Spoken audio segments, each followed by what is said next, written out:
Good evening, everybody. Welcome to our city council meeting.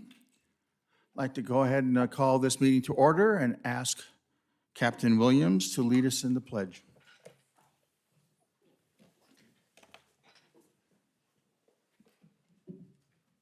Honorable Mayor, members of the City Council, if you please join me in the Pledge of Allegiance. I pledge allegiance to the flag of the United States of America and to the republic for which it stands, one nation, under God, indivisible, with liberty and justice for all. Thank you, Captain. Jennifer, will you please call roll? Councilmember Bogue. Here. Councilmember Duncan. Councilmember Thorpe. Here. Mayor Pro Tem Beaver. Here. Mayor Avila. Here. Thank you. Mr. Casey, are there any changes to the agenda this evening? I have no changes this evening, Mr. Mayor, other than one typo that was handed out earlier. And that would be on agenda item number 3? Correct. Okay. And we have copies of that at the dais. Correct, and there is a copy in the back as well. Thank you. Now moving on to special presentations. The Yucaipa Equestrian Committee recognition of newly crowned queens. And who will be giving that presentation?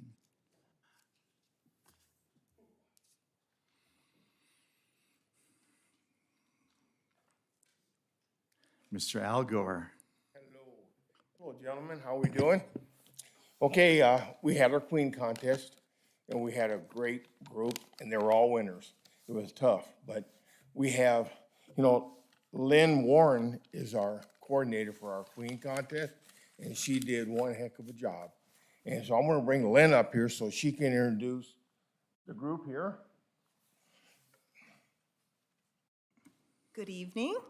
As he said, I am the coordinator of the Queen Contest, and I had a very, very good supportive group of ladies that helped me with the contest this year. It was really tough competition in one of the age categories. It was between 1.5 points.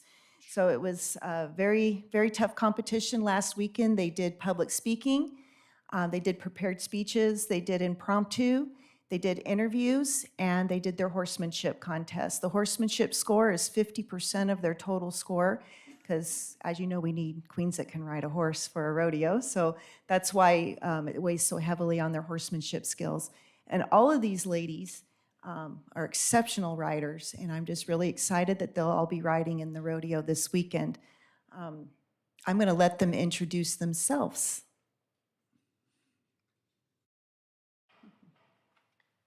Hello, my name is Catherine Hill, and I am your young Miss Rodeo Queen. No, well, Junior Miss this time. Good evening, I'm Melissa Burke, and I'm your young Miss Rodeo Queen. Good evening, I am Riley Jordan, and I am your senior Miss Rodeo Queen.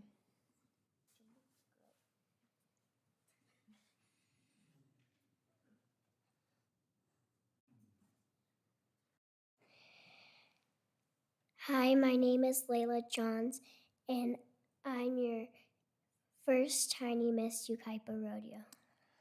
Oh, that's so great. This was our first year of having the Little Miss age category, so she's our first Little Miss. Congratulations to all. Do we have a bio on the young ladies, or would they like to say something about themselves?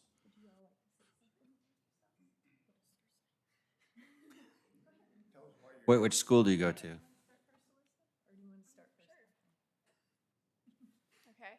So just a little bit about my background in horseback riding. I have been riding since I was 6 years old. But last year I was able to get my own horse. She's a Appaloosa buckskin. She's 5 years old, so she's a little baby, but she's a really great horse, and I couldn't be more happy to have her. Do you live in town, and what school do you go to? I live in Redlands, and I go to Redlands Christian. Very nice. My parents own a small ranch in the used to be rural county of Menifee, and through it, I've had the amazing opportunity of meeting so many new people. I was able to meet Lynn through 4-H, which has ultimately led to this position, and it is an honor to be able to represent Yucaipa. Very nice. A little bit about me is I've been riding horses for about 9 years now. I own 4 of my own, and I live in Banning right now on a 20-acre ranch. I am currently in the 11th grade, and yeah. Well, congratulations to all. Oh, I'm sorry.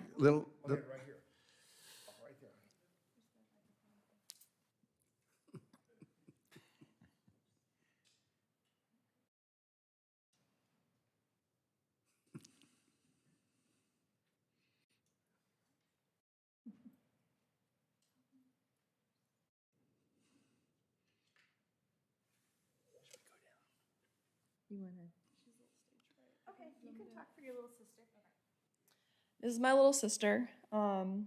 She is 7 years old. She lives in Banning with me, and she has 4 horses of her own as well. She's been riding ever since she could, which was like 6 months old, so forever. And she homeschools with me through River Springs Charter. Very nice. And you said she had 4 horses? Yes, 4 ponies. 4 ponies. Very nice. Well, congratulations. Please join me in congratulating all of our winners.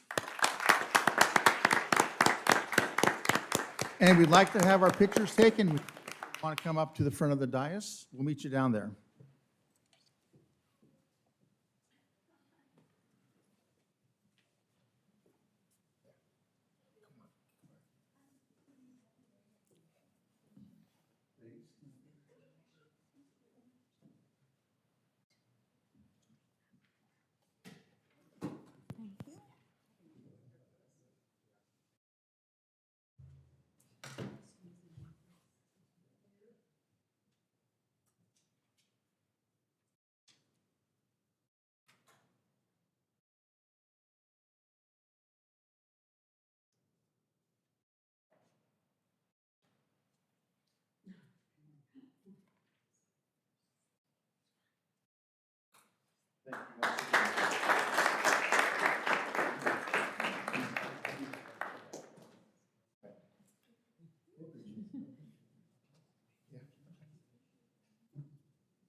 Good evening, Mayor and council members. We appreciate this opportunity to introduce one of our newest city employees, Stephen Luthner. He is a Parks Maintenance Worker 1 in the Public Works Department, and he's been with the city for about a year now. He has many responsibilities. He is assigned to provide ongoing maintenance for city parks and our many public facilities. And he reports directly to our Public Works manager. He's currently assigned to work on weekends, and he does supervise part-time staff. With his experience and his background in facilities maintenance, he's been a great asset to the organization by prioritizing and also addressing many maintenance issues that come up on a day-to-day basis. And he has that experience to determine which issues are urgent and which ones are directly related to public safety. He's currently working on an important city project where he's converting our standard lights throughout the city to LED lighting, and this is part of our LED conversion program. And as many of our staff, he also has the experience and the skills to complete many other facility repairs and work which saves the city money.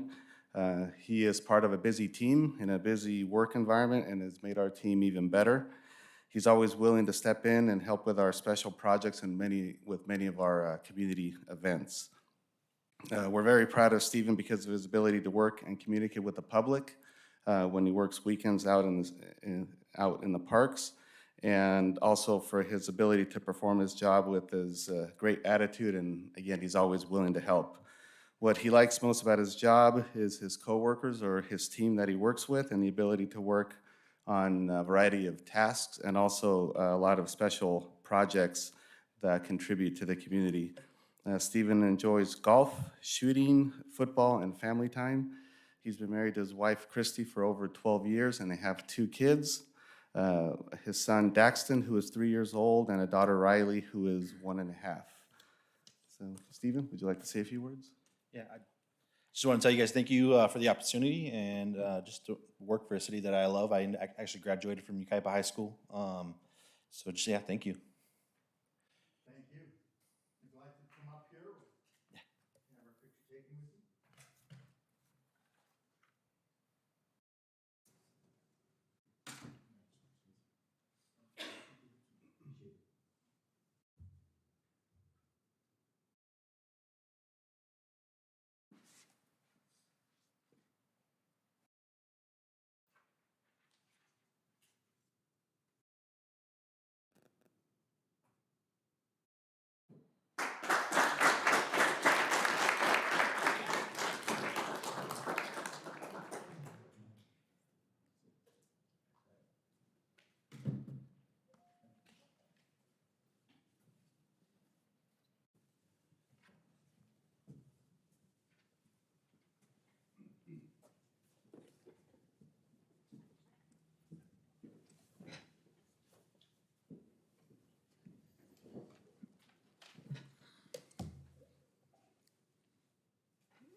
Okay, thank you very much. Wonderful, wonderful, wonderful. This is the time for public comment now. If there's any speakers, the city clerk will give me the speaker cards. If anyone wants to speak, there are some speaker cards or speaker slips at that table over there. Simply give them over to Jennifer. And this is the time for you to talk about any subject that's not on the agenda. Please remember, we only have 3 minutes. So give your name and your address if you don't mind, and you're invited to talk on any subject. Again, that's not on the agenda. We do have one right now from John Kraus.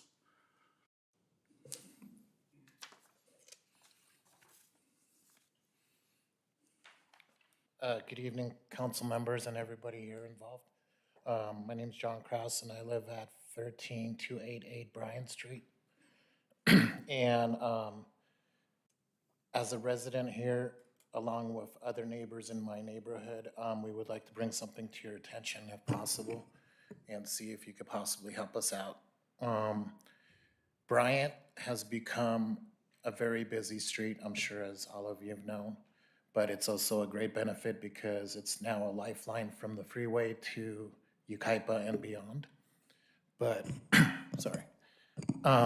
But where we live at the top of the hill where the equestrian center is at the wash. And there's a number of things that have been happening in the community. There's high school kids that have to walk up the hill, and it's very dangerous. It's very dangerous for pedestrians, and we just are asking if there's any way that we could look at the speeding issue there by possibly putting in a stop sign with a flashing light at the top of the hill, if that's even possible to code, just to slow people down, because you never know what you're gonna get when you go in that turn to go up the hill. And it's gotten so bad where people just, I mean, we've seen people nearly spin out of control, go down the hill. Animals have been run over, and it's just become a danger zone for us residents in that area. Are you speaking about closer to Avenue H? So where the wash is, where the green equestrian center is, at the top of the hill, that whole block of neighborhoods. It's just, it's gotten bad. There's heavy traffic, and we can understand that, like I said, you know. It's been a great benefit to Yucaipa to have that connector to the 10. And it's not so much the traffic, it's the speeding and the danger zone of that area in that hill. Okay. Captain, Lieutenant have acknowledged, and they're going to work and try to do something about that. Now, just to confirm, are you near Avenue H, or are you closer to Wildwood? In between. I live in the house. bought the house that's on the top of the hill where the equestrian center is, before you go down the turn. I get it now. Okay, thank you. Yeah. Okay, thank you very much. And if I could just end off with something, I contacted the sheriff's department, talked to them about it, and they said that they could try to enforce speeding a little bit more, but it's a constant issue, and I really think, and all the neighbors agree, we can sign petitions, whatever we need to do, but please, if you could bring attention to it, because it's become a danger zone with the speeders. I think we understand. Thank you. Okay, Thank thank you you. very much, Mr. Kraus. If there are no other public speakers, Jennifer, you have nothing to add? Okay, thank you. We'll move on to the consent agenda. Are there any items on the consent agenda council members wish to pull for discussion? Hearing none, seeing none, do I have a motion? I'll move approval of the consent agenda. I'll second. Okay, we have a motion to approve in a second. If no further discussion, all in favor? Aye. Any opposed? Hearing none, it moves.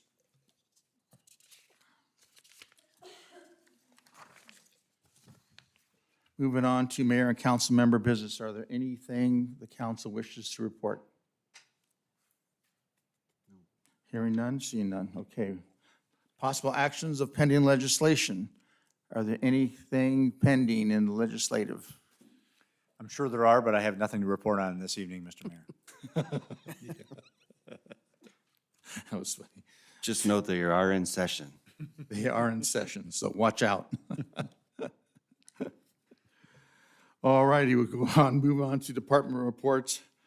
Item number 5, Yucaipa Equestrian Arena Committee Rodeo Updates, and I believe that'll be Megan Wolf. It will. Thank you, Mayor and City Council. I get to remind everybody in the chambers this evening that the rodeo is this Friday and Saturday, April 1st and 2nd, and we are all excited for this event. A few weeks ago, the Rodeo Equestrian Arena Committee met with city staff to continue the planning process and informed staff that the maximum attendance increased from 3,500 to 4,500. This evening, staff is recommending that council approve the special event permit application adjustment and direct staff to revise the traffic control plan accordingly. If I may bring your attention to the screen at this time, if City Council directs staff to adjust the traffic control plan, this is what the plan would look similar to. This is the traffic control plan that was attached to the report and created for this year. There are 2 amendments here, and they are in red at the top of the screen. It says event volunteer parking area and a directional signage for off-site parking and CMS board for off-site parking. And I want to talk a little bit about that off-site parking. The increase of 1,000 possible attendees triggered a action in city staff to work with the rodeo committee to find additional parking to accommodate the possible participants. And so Active Church has agreed to have the rodeo committee and the city use their parking lot, which is located off of Bryant. And I will take your attention to the next screen. That area highlighted in yellow there, that is the Active Church. And Omnitrans has agreed to provide shuttle services from this parking lot location to the event in increments of 15 minutes. They will have 3 shuttles, which can hold up to 20 people. And I'm going to go over what the route would look like. Attendees could park here at Active Church, in yellow, and they could travel, or the shuttle would travel south on Bryant, west on Wildwood Canyon Road, south on California Street, be dropped off right here, and then, be dropped off right here, and then the shuttle would continue back around down Avenue H, north onto Bryant Street, and back to Active Church. And again, it would run every 15 minutes from 2 p.m. to 10 p.m. From 4 p.m. to 10 p.m. on Friday and 2 p.m. to 10 p.m. on Saturday. And staff will continue to meet. Tomorrow will be the final planning committee for this year's rodeo. And as a reminder, the net proceeds from the 2022 rodeo minus the startup costs for ensuring a 2023 rodeo will be paid to the city to offset the costs for the purchase and installation of lighting. This concludes my report, but I'd be happy to answer any questions that you may have at this time. Thank you. Are any questions of staff? I'll move the item. I'll second. All right, we have a first and a second. A real fast question. Are they going to use OmniGo buses, the 15-passenger? Okay, very good. I'm glad you worked that out. All right, we have a motion and a second. If there no further discussion, all in favor? Aye. Any opposed? It carries. Thank you very much. Now, moving on to item number 6. Megan Wolf again, talking about the 2022 Uptown Ice Rink. Good evening, Mayor and City Council. Well, let's not have the fun stop at the rodeo. On February 28th, City Council directed staff to return at a later meeting with information regarding the 2022 possible ice rink.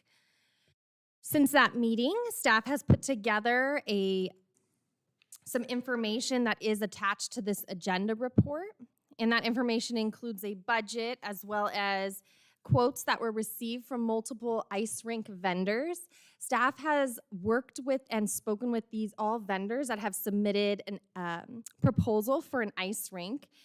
And this year, staff is proposing to have between a 4,000 and 5,000 square foot ice rink that would hold up to 125 people at a time. This increase in size and capacity would allow for an increase in revenue and would help alleviate last year's problems of being sold out on multiple days. If I may bring your attention to the screen once again, the blue box located in the parking lot between the YPAC and Yucaipa, right here, is 4,800 square feet, which is on the higher end, as I said in the report, between 4,000 and 5,000 square feet. This would be a 60 by 80 foot rink, and staff is recommending, if council would like to move forward with the rink this year, that the rink is moved forward closer to Yucaipa Boulevard to attract more pedestrian and vehicular traffic to the amenity. And then the outside teal box, located here, would be used for skate rentals, parties, and the gingerbread shop did say that they would like to, although they will be going to the Mission Inn this year, they would like to open a second location and have it at the event this year. In addition to the teal, in the teal box would be the fire pits because those were well received. Activities that were enjoyed last year were the private parties, the buyout sessions, and the fire pits. But new this year, staff would want to bring themed nights, such as movies, a DJ, concerts, and attached to the report was a schedule with a few other ideas. The hours would be similar to last year, Tuesdays through Thursdays from 4 to 9, and Fridays through Sundays from 11 a.m. to 10 p.m. The cost to operate the rink would include the following items: decorations, fencing, lighting, tent for the private party, marketing, and part-time staff. Attached to the report is the budget, and there is an item there for electricity in the amount of $40,000. This line item is much higher than last year, and that is because we would pay for the infrastructure of electricity to be put into the ground instead of renting a generator and paying for fuel. If we move forward with this, the electricity would we would work with a contractor, and the electricity would run to this location here, which would then make the sale of this property a little bit more valuable, and we assume that we would recoup those costs through the sale of the property. Should council wish to change the location of the ice rink, we did bring an alternate location this year, and power can also be moved to this location. And there's a map here on the screen to show the alternate location where electricity can also be put into the ground. And this location is located right next to the current YPAC lot, parking lot. It is a vacant dirt lot that is owned by the city at this time.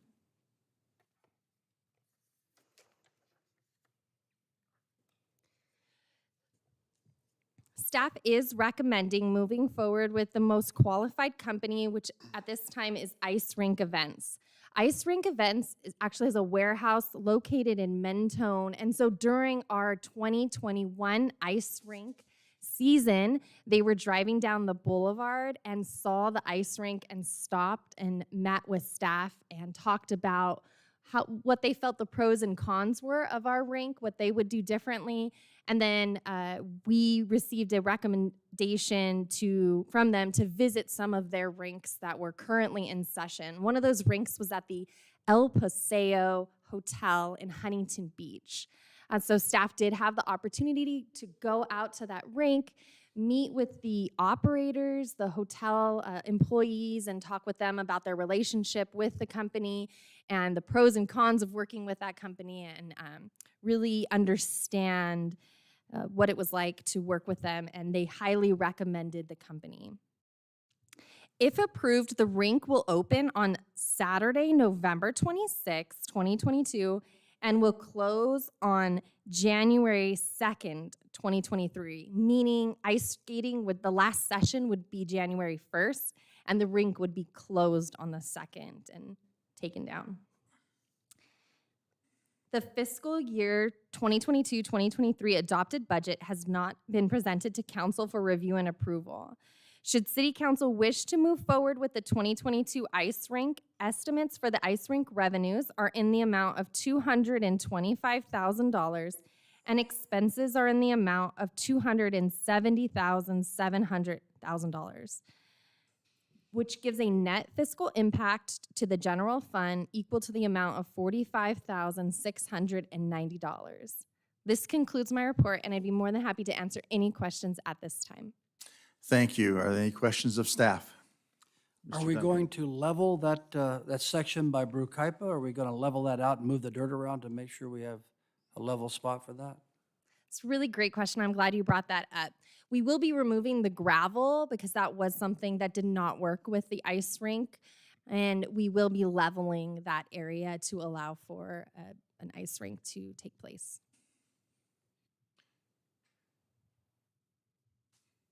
Anything? Greg? Where will we be pulling power from? Is that coming out of the existing parking lot, or is it coming from YPAC? If I butchered this, I'm hoping for me Maybe to for me, chime and there's in. maybe the guy sitting next to you could probably help you. How about for me just to Sure. We looked at a couple different options according to our consultant with Edison. They suggested that the best place would be from in front of the YPAC on Acacia, where we installed the infrastructure for the YPAC itself. So north of there's two paths right there. Those would be the access points for the electrical service. So we'd have to cut through the parking lot to come? We would,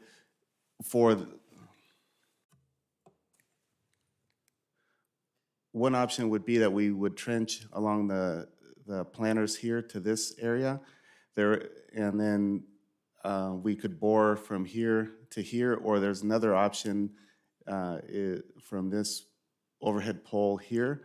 We installed a couple extra conduits for this future parcel when we did the alley work in here. So there's a couple different options, and based on council's direction tonight, we can look further into those. Okay. And that's what that 40,000 was allocated for? Okay.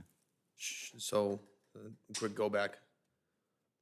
I'm glad that there's a secondary site should we need it. And I think it plays into what Councilmember Duncan mentioned last meeting relative to the surplus property. When when would we need to, if we decide to pull the power to one of them, and then the other one is where we're gonna be putting it, I mean, is there gonna be a deadline that we will need to meet in order to get that power to one of them?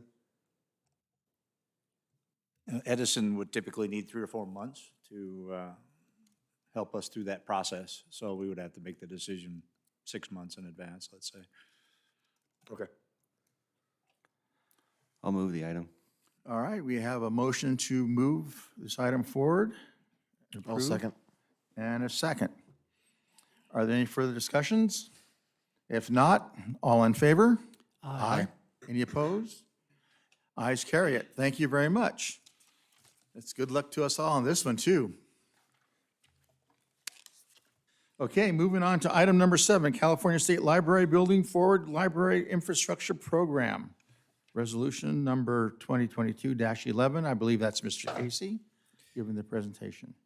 Thank you, Mr. Mayor, members of the council. This item is a California State Library Building Forward Library Infrastructure Program and resolution number 2022-11, as you referenced. It is a confirmation. It's a confirmation in that staff has made the application, the grant application, to meet the deadline of March 21st. There were a few outstanding issues that we had hoped to get responses on prior to that date. We did get responses on several of those, but there are still a couple of remaining, or at least one remaining issue that we're waiting for an answer from the county on. But to meet that deadline, we submitted that application. So tonight, we're asking council to confirm that application. And it's not absolutely required. The resolution isn't required until after, unless the application's approved by the state. But given the magnitude of this project and this application, given the history, the long history of discussions at council level relative to library, staff felt it was absolutely appropriate to take this item, have this item heard much earlier than when the applications are going to be, when we learn the results of the application. So if we are successful, assuming council directs us to move forward and not withdraw the application, we will be back in front of you with a resolution for the final determination on the local match requirements. So just a brief kind of historical perspective on the library and discussions about the library. Went back to, I think, 2010 when we first did the needs assessment for, at that time, it was a police station and the library facility called the Cultural and Arts and Education Center at the time. And then a follow-up needs assessment that ultimately resulted in the YPAC being built. And in that process, as some may recall, we reached out to the community, had a series of outreach efforts in different forms, had focus groups, and the community prioritized the cultural arts and conference center and rental facility that is now the Performing Arts Theater. But they also prioritized at that time the need for teen programming, need for teen facilities, the need for enhanced senior facilities. And we did a follow-up facility assessment that further refined that or defined that. And then finally, the library. And so all of those were considered high priorities by the community at the time. The direction that staff received from the city council at the time was to move forward with options for designing and funding the construction of the two facilities that were discussed there, the police station and ultimately the library. And of course, staff and city council ultimately did move forward with the design and construction of the police station. And council at the time authorized, allocated some funding for the conceptual design of a library. At the time, it was envisioned to be on the north side of the existing library. And again, for further historical perspective, at that time, city staff and ultimately city council negotiated and approved an agreement with the county for the acquisition of what is now the Incubator Center, the existing library, and the property to the north of that library at a very reasonable cost, overall cost. And so what's happened since then, we have had a series of conversations with folks at the school district, folks at the county, about pursuing grant funding, pursuing other partnership opportunities, and then, you know, as we have for a number of projects along the way, looking for those grant funding opportunities that come along. For library funding, unfortunately, there hasn't been a lot of that in that interim period, in that last 10 or 12 years, until now. Now there's this California State Library Building Forward program, and so we reinvigorated perhaps those conversations with the county and the school district. You heard Supervisor Rao speak for a moment about some of those conversations that we've had at your last meeting, and again, the one answer that we still are looking for is perhaps the use of some pass-through RDA funds that we and the county have agreed upon going back to 1993 relative to the now dissolved RDA. So that's kind of the last bigger picture question out there.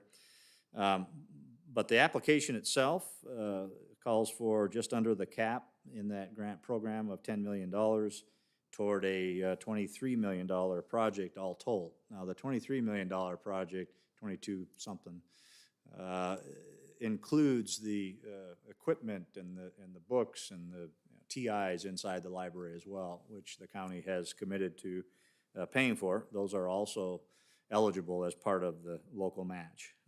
Unfortunately, the use of a property is not eligible, and so if we do jointly locate the library at the school district site, which is part of what we are here to talk about tonight, the value of the property couldn't be used, nor could in-kind service be used for part of our local match, but it is what, at this point, the school district's willing to provide, or at least tentatively provide towards this joint facility. The location is key in terms of the grant application because in order to be successful, the site, the library itself, has to be located in a disadvantaged neighborhood. And the Dunlap area is one of our two areas, the only area that we think there is property available to do this sort of thing that would be eligible in the state grant program as a disadvantaged neighborhood. And so that greater Dunlap area, including the high school location, would, we believe, make that an eligible location.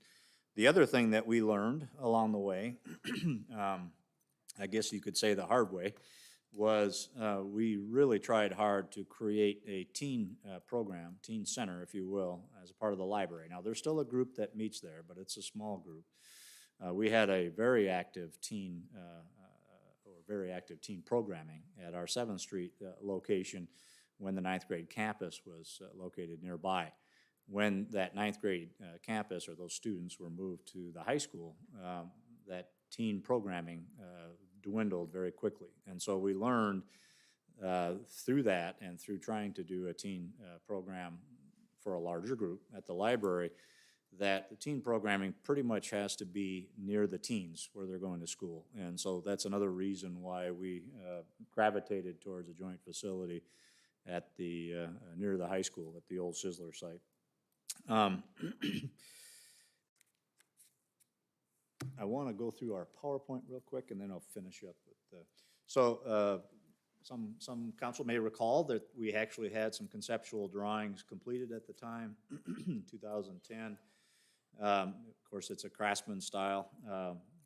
This is about the square footage that we have talked about and what has been submitted to the state for the grant application. Obviously, this is just concept. Things can change, but at least it gives you an idea for the architecture and kind of the scale of the building. Wanted to stop here for a moment and talk about this process, because it's not unlike processes that council, better get closer to the mic here, that council has approved in the past with these larger projects. And I gave, staff has given you a few examples of that: the Wildwood Creek Detention Basin, the Oakland Creek Detention Basin, Wilson 3 Detention Basin, which is under construction now, and the Wildwood Basin, kind of a lesser example. But in each of these examples, they all start with one grant. They all start with one source of funding. And over the years, hopefully not many years, we continue to pursue other partnerships and other grants. And we've done that successfully in the past for each of these projects. I believe that this library is another opportunity to build on this first grant application if we're successful, continue to work towards other funding sources. As it stands now, the county has, as I said earlier, already agreed to help pay for the books and the equipment and some of the TIs in the building itself, which is part of the local match for the grant. We're also working together on an earmark. The county will take the lead on through Congressman Obernolte's office for this coming year. The earmark now for the next fiscal year. We'll continue to pursue other grant funding opportunities if they come along. We've certainly been talking to our federal lobbyists about federal grant opportunities, competitive federal grant opportunities, as there are more opportunities out there today than we've seen for some time. And so I believe it's the kind of project that we can continue to seek other grant funding and other partnerships for along the way, maybe even some foundation work along the way. But we have several years to acquire the total funding required for the project, although we'll have to make a commitment if we are successful with the grant application on the local match. You have several years to actually start construction and complete the project. So there is a little time for that. With that, I'm going to stop for a minute and talk about the fiscal impacts. Again, it's a joint project between the county, the Yucaipa, Calamasa Joint Unified School District, and the city of Yucaipa. The county has agreed to take care of the operating and maintenance costs associated with the new library. The school districts agreed to provide the property. Again, this is all tentative, and part of what I would suggest this evening is, if council is comfortable, if staff receives direction to continue down this path, that perhaps the Yucaipa Calamasa Joint Unified School District Ad Hoc Committee be authorized to continue to meet with the school district ad hoc committee to further these goals. And with that, staff is prepared to ask any questions. Part of this is also reviewing and adopt the resolution number 2022-11 for the grant application, requesting the Building Forward Library Infrastructure Program funding through the California State Library, again, in confirmation of the application that has been submitted. Happy to answer any questions you may have. Thank you, Ray. We do have two speakers, so before we do that, are there any questions or comments of staff? Did you show that Heritage Hall as an example of what a library might look like, or, because that's north of the existing library now, that drawing there was, right? Yeah, the idea, and that's why you didn't see the actual site plan, is just from the conceptual architecture. If council so chooses, that could be the architecture that we pursue with this grant funding and the ultimate design of the facility. I didn't mention this, but both the county and the school district were satisfied with that conceptual architectural design. And they're talking about a collaboration at the old Sizzler building right there, that property there. That's correct. One slide I didn't show you, by the way, if you don't mind. This one, just, you've seen this before, but it just gives you an idea, again, that we have on a number of occasions, continue to pursue other grant funding for projects after that first one. And so far in total, we're at 194 million in project partnerships, include some general fund money, but most of this is either partnerships or grant funding or Measure I funding. All right. Mayor Pro Tem Beaver, you have any questions? Greg? No. John? No. Real fast, I know that it's a three-way partnership between the city, county, and the school district. Are there any, is the school district pursuing any of financial opportunities? Are they, so maybe take the burden off us a little bit? So we have talked about the potential for education-related grant funding that would help with a project like this, and we are having those conversations, but so far we haven't seen the right educational grant funding opportunity that would help. Okay, thank you. All right, we have 2 speakers. Again, I'd like to remind you, you have a 3-minute limit. And our first speaker is going to be Joan Boscovich.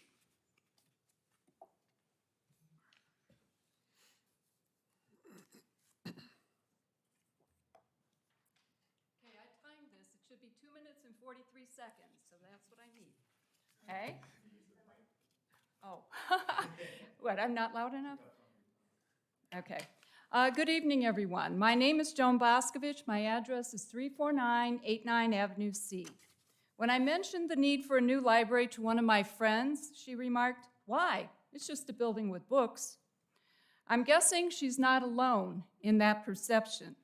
A patron has access to any book, video, book on tape, or ebook that can be found in the entire San Bernardino County Library system, and most of these can be renewed multiple times. If that is all that is expected of a library, what we have is adequate. However, as a patron, a literacy tutor, and a member of Friends of the Library, I would like to explain the needs of 3 current programs to broaden, The mic just sounds... that it's just a building perception. My library's not working, right? I mean, my... Okay, so I just want to explain the needs of 3 current programs. First of all, as a literacy tutor, I need a quiet room to work with a student. No adult should have to sit in the middle of the library and struggle to decode elementary reading material. That is just embarrassing. This quiet room also needs a computer, which I would explain why, but I only have 3 minutes. So anyway, the children's programs are very popular at this library. So popular that occasionally the attendance exceeds the allowed limit in the 1 meeting room that we have. We need a larger room, and we need a couple of smaller rooms for other group meetings. Finally, the Friends of the Library operate the Book Nook, where donated books and videos are sold at very reduced prices. The Book Nook is a small space across from the main desk. There are probably twice as many donated books in the back waiting to be shelved. There are probably 4 times as many additional books in the shed behind the library. This is obviously a community of readers who are eager to share their purchased materials. We need a space. A while back, I attended a meeting where Sherry O'Connell referred to Yucaipa as the jewel of the Inland Empire. My question is this: should the library continue to be just an adequate building with books, or can it become another example of why Yucaipa is considered a jewel? Thank you. Thank you. Our next speaker is Amy Simmons.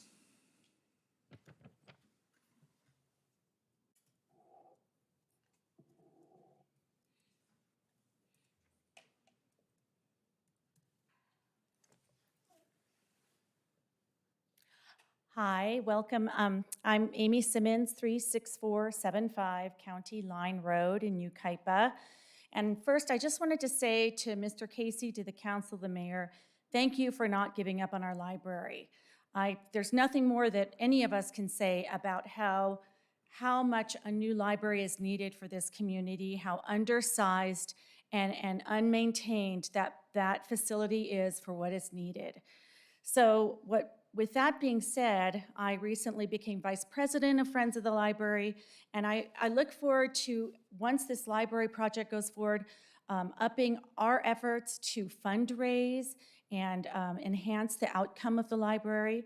I also look forward to inviting council to come and see the library, to collaborate, to make sure that all that can be done for our facility is being done. And I look forward to the council being very, very proud of the positive impact that our library program does have and will have on this community. Thank you so much for this effort that has gone forth. I know Mr. Casey has spent a tremendous amount of time and effort and research, and we couldn't be more appreciative. Thank you. Thank you.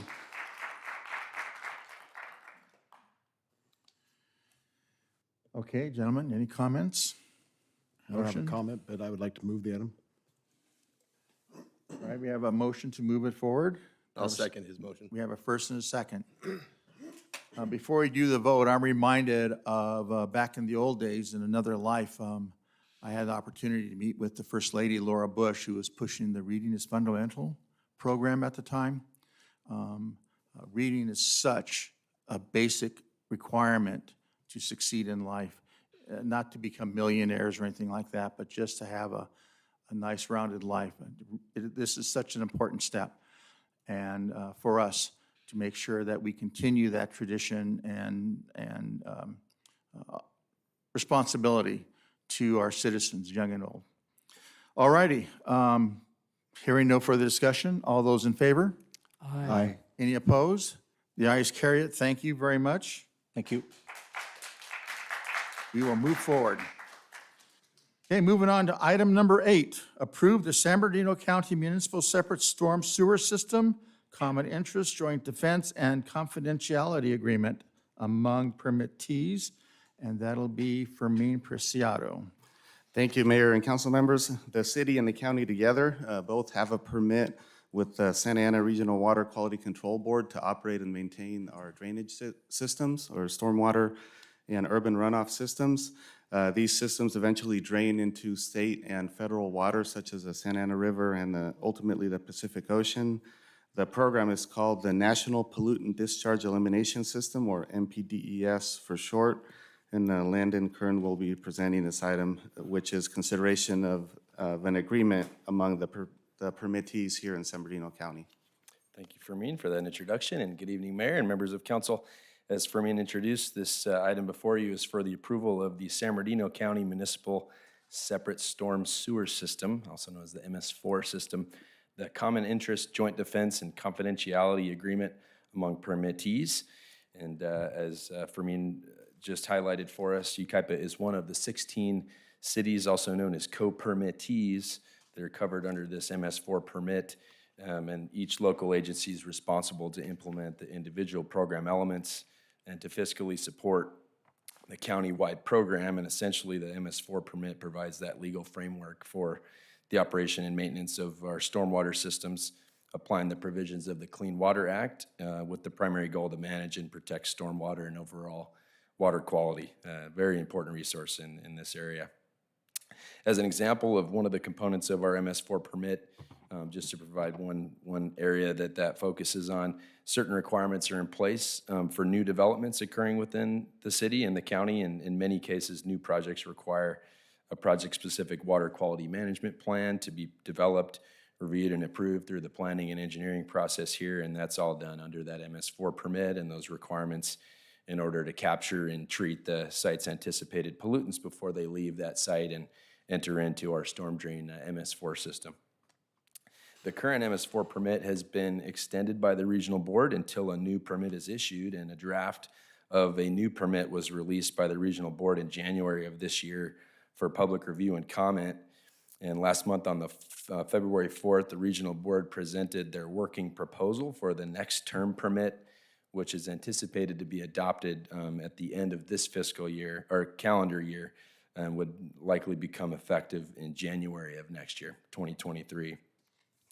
The county, being the lead agency and the liaison between the regional board, has selected the firm of Myers-Nave to further represent them, as well as all of the co-permittees through the proposed agreement that's before you this evening. And the proposed agreement before you will allow the principal and the co-permittees to establish a common interest group with respect to the permit proceedings. And it will preserve to the fullest extent possible all applicable legal and evidentiary privileges, including the protections of attorney-client privilege, the work product doctrine, the joint defense common interest privilege, and the deliberative process and official information privileges. It is anticipated that the allocated amount in this fiscal year's budget of $73,000 will sufficiently fund all costs associated with the program, and including the implementation of the terms and conditions of the proposed agreement. With the preparation of the upcoming draft fiscal year 2022-23 budget, staff will include the overall cost to implement the program moving forward, including any of the new permit requirements for council's consideration. Staff's recommendation with this report is that council approve and authorize the mayor to execute the proposed agreement among the permittees on behalf of the city of Yucaipa. And before I conclude the presentation, I'll hand it over for a moment to invite our city attorney, Mr. David Snow, to highlight an important provision of one of the sections of the proposed agreement. Thanks, Landon. Again, when you're dealing with these types of confidentiality provisions, it can relate to the legal counsel for the various involved parties. Just wanted to note that the agreement does provide that none of the parties to this agreement will seek to disqualify attorneys who are working on another matter based on this confidentiality agreement between the various jurisdictions. Unlikely to come up, but it's a limitation that would be applied to Yucaipa in the event of some litigation in the future, but also Yucaipa would benefit from because others couldn't seek to disqualify your counsel as well. Thank you, Mr. Snow. And with that, that concludes my presentation. I'm happy to answer any questions that you may have about the proposed agreement. Thank you. Any questions or comments of staff? Is this the first time that we've seen, did I forget this, that I saw this, or is this the first time that I've seen this concept of, and what is this exactly? Underground sewer system that connects all the cities, or what is it exactly? The MS4 permit covers the stormwater discharge that eventually ends up in the waters of the U.S. and the natural drainage courses. So this permit that is ultimately under the Clean Water Act, the MS4 permit covers the entire county. And under that MS4 permit, each of the 16 cities is represented with the county in regulating the discharge of all of the stormwater that ends up in the creeks and rivers and waters of the U.S. and state. So this MS4 permit is something that's been in place for many years. We're coming upon the time where that permit is being renewed. And so this agreement will capture all of the permittees and the county in one common interest group to represent us in that renewal process. How often is this done? I believe the last update was in, 2015 was when the current permit was expired, and it's been extended until the new permit's renewed. I'm not sure about the date of the initial MS4 permit. I didn't print out a copy of that original MS4 permit. I just don't recall seeing this ever before, and I've been up here 9.5 years, and I didn't know if I'd forgotten, because I forget everything, it seems. But Yeah, I'm sorry, I was just reading here, and in January of 2010 was when the last update was issued, the permit, and they're 5-year terms. So every 5 years. I'm sorry. So the reason that you're seeing it is it's pretty significant. The new permit requirements are typically pretty significant. And this time around, we think that, and the county thinks that there's going to be a lot of work, let's say, to deal with Santa Regional Water Quality Control on this. And so you don't typically see it every year because the permits last for 5 years, and the renewals have been relatively mild. This is basically a new permit, so it's going to take some work. Are the changes primarily to new construction, or is this existing facilities? The majority of the changes? I believe it covers both. I know there are certain provisions for trash collection. That's one of the components they're updating. The new requirements that the state's implementing as far as limiting the amount of trash that leaves the stormwater systems. That's just one example of one of the areas they're updating. This is just a statement, but perhaps they need to regulate the homeless that seem to be taking up residence in all those different stormwater areas. Anyway. I only know that because I work near an area that around discharge, and we monitor discharge, and the biggest discharge in the area is the 50 homeless people underneath the stormwater area. Anyway, with that, I'll move the item. I'll second. Okay, we have a first and a second. John, did you have any comments or questions? Okay, we have first and a second.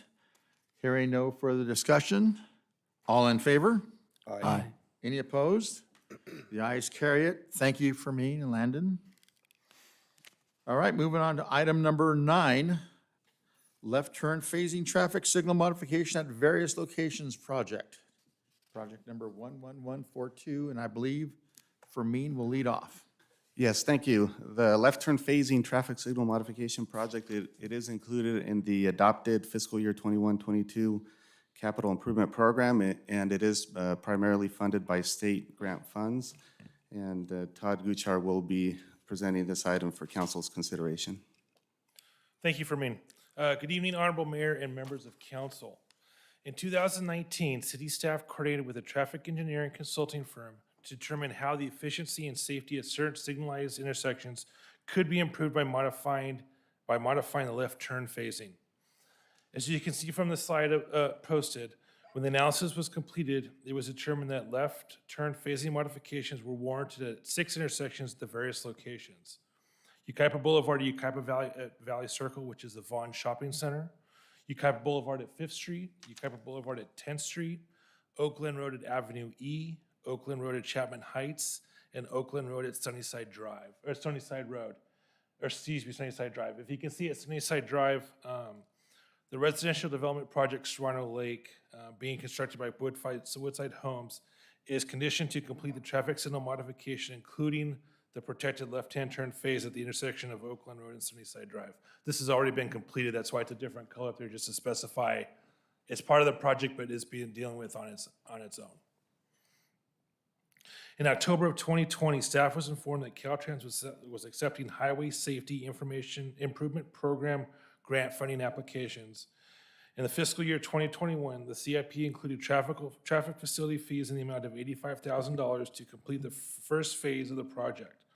Based on the funding allocation at that time, staff identified the Yucaipa Boulevard and Yucaipa Valley Shopping Center as a priority project to be modified as part of the Phase 1. Staff prepared contract and bid documents for the project, and in February of 2021, all bids received were significantly higher than the engineer's estimate, and therefore subsequently rejected by City Council and instructed staff to re-advise the project. In March of 2021, staff was notified by Caltrans that the city's HSIP application had been approved in the amount of $350,400 to complete the modification traffic signals at 4 intersections. At the time that the grant was applied, we had already started the proposed construction project at Yucaipa Valley Circle, or at the Vaughn Shopping Center, so we just included the 4 remaining intersections for the grant. Upon this notification, staff contacted Caltrans and requested the traffic signal at Yucaipa Boulevard and Yucaipa Valley Circle be incorporated into the approved HSIP project, which included the request for additional $103,700. Caltrans subsequently approved the city's request, including the additional HSIP grant funding. Staff again recently advertised for sealed bids, and on February 24th of this year, 8 bids were received for the project. On March 8th, 2022, the city received a bid protest from one of the other bidders, saying that the apparent low bidder may have failed to follow the written directions stated in the bid documents. The city attorney's office has reviewed the bid protest and has found that the city council can consider the omission a bid irregularity and may waive the irregularity on the apparent low bidder's bid. Tonight, staff is recommending that City Council approve the following. Amend the fiscal year 2021-22 capital improvement program by adding the amount of $103,700 in highway safety improvement program funds to the left-hand turn phasing traffic signal modifications at various locations project. Award and authorize the mayor to execute a contract and the city manager or his designee to administer the terms of the contract with Alfaro Communications Construction of Compton, California, in the amount of $463,360. Authorize the construction contingency amount of $48,000 and the amount of $27,740 for construction project administration, inspection, testing, survey, and staff time for a total construction budget of $539,100. Waive the bid irregularity and reject the bid protest from Servitec Electric and approve the plans and specifications prepared for the project. This concludes my report. Staff is available for any questions. Thank you. Are there any questions of staff? John? If this is approved, how long does it take to get this accomplished? We're anticipating approximately 6 to 8 months. That's just due based on some of the timing project that we had for the Oakland Road and Second Street in regards to getting the fabrication of the poles and the masts and the arms. It's going to take a while due to construction costs and construction delays, so we're anticipating 6 to 8 months. All right, thank you. Any other questions? We've been getting complaints about Fifth Street left turn signal for 3 years. So I'm thankful that we're getting this done for sure. I'll move approval. I'll second. We have a first and a second, and I'm glad we're going to see something over there at the Bond Shopping Center too, which I think is a huge priority. That needs to be done. All right, any other comments or discussion items? All right, hearing none, seeing none, all in favor? Aye. Any opposed? The ayes have it. Thank you very much. Thank you.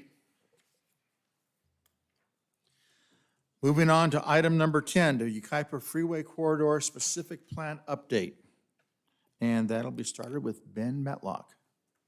All right, thank you, Honorable Mayor and City Council members.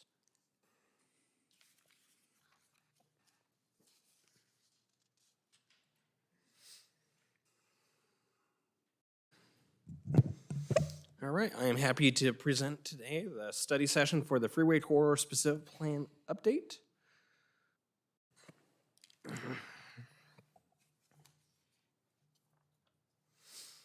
All right, so as council is aware, the Freeway Corridor Specific Plan area kind of is one of the largest areas of undeveloped land in the city of Yucaipa, comprised of over 1,200 acres of land, and has been poised to capture a portion of the regional demand for commercial and residential uses in the area.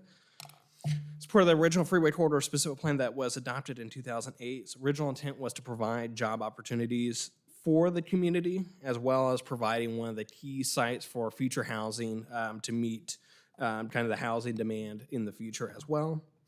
However, since the adoption of the Freeway Corridor Specific Plan in 2008, a number of market changes have happened, as well as a Great Recession that have since necessitated the revision to that plan. And today's study session is really to build off those prior study sessions that we've conducted and really receive feedback on the proposed changes to the Freeway Corridor Specific Plan based on the discussions, interviews with stakeholders, and review of other projects in the area, as well as future needs and infrastructure. So today's agenda is really to cover kind of the background of some of the prior study sessions and then get into the changes that are proposed and then the next steps for the project.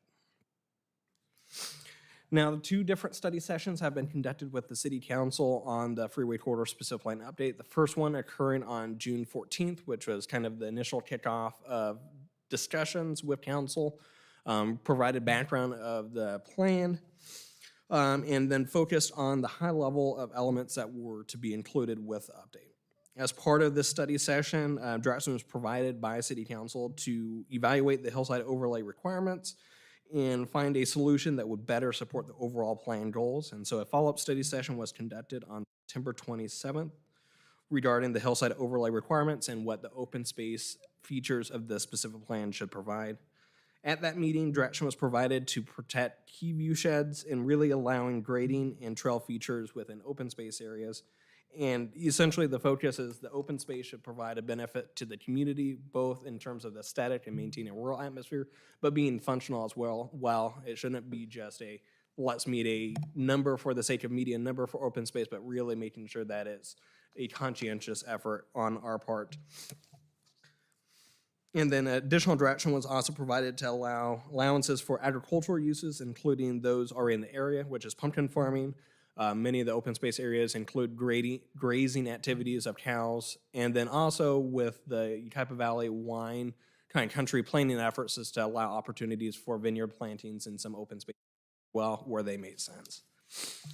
And as part of that, the study session, some exhibits were provided to talk about some key ridge lines. And really the focus is we do have changes of slope within the specific plan and using those slopes to provide a natural buffer as well as conceal perhaps some uses away from the normal public line of sight from Interstate 10. So really using the terrain as a benefit and as a feature for the specific plan, land use plan. And so based on that discussion, we kind of created a exhibit on the screen, shows kind of a heat map of key ridge lines that are protected or used to conceal future development.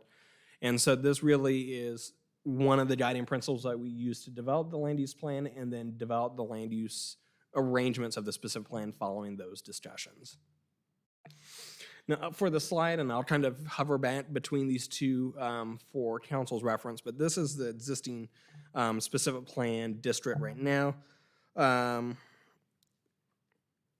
Now, key goals as we were doing our update, in addition to the council direction provided at the two different study sessions, was to address some stakeholder comments and then also address some land use proposals that we have received that are in the process, either deemed complete or incomplete, but at least in the planning process to start.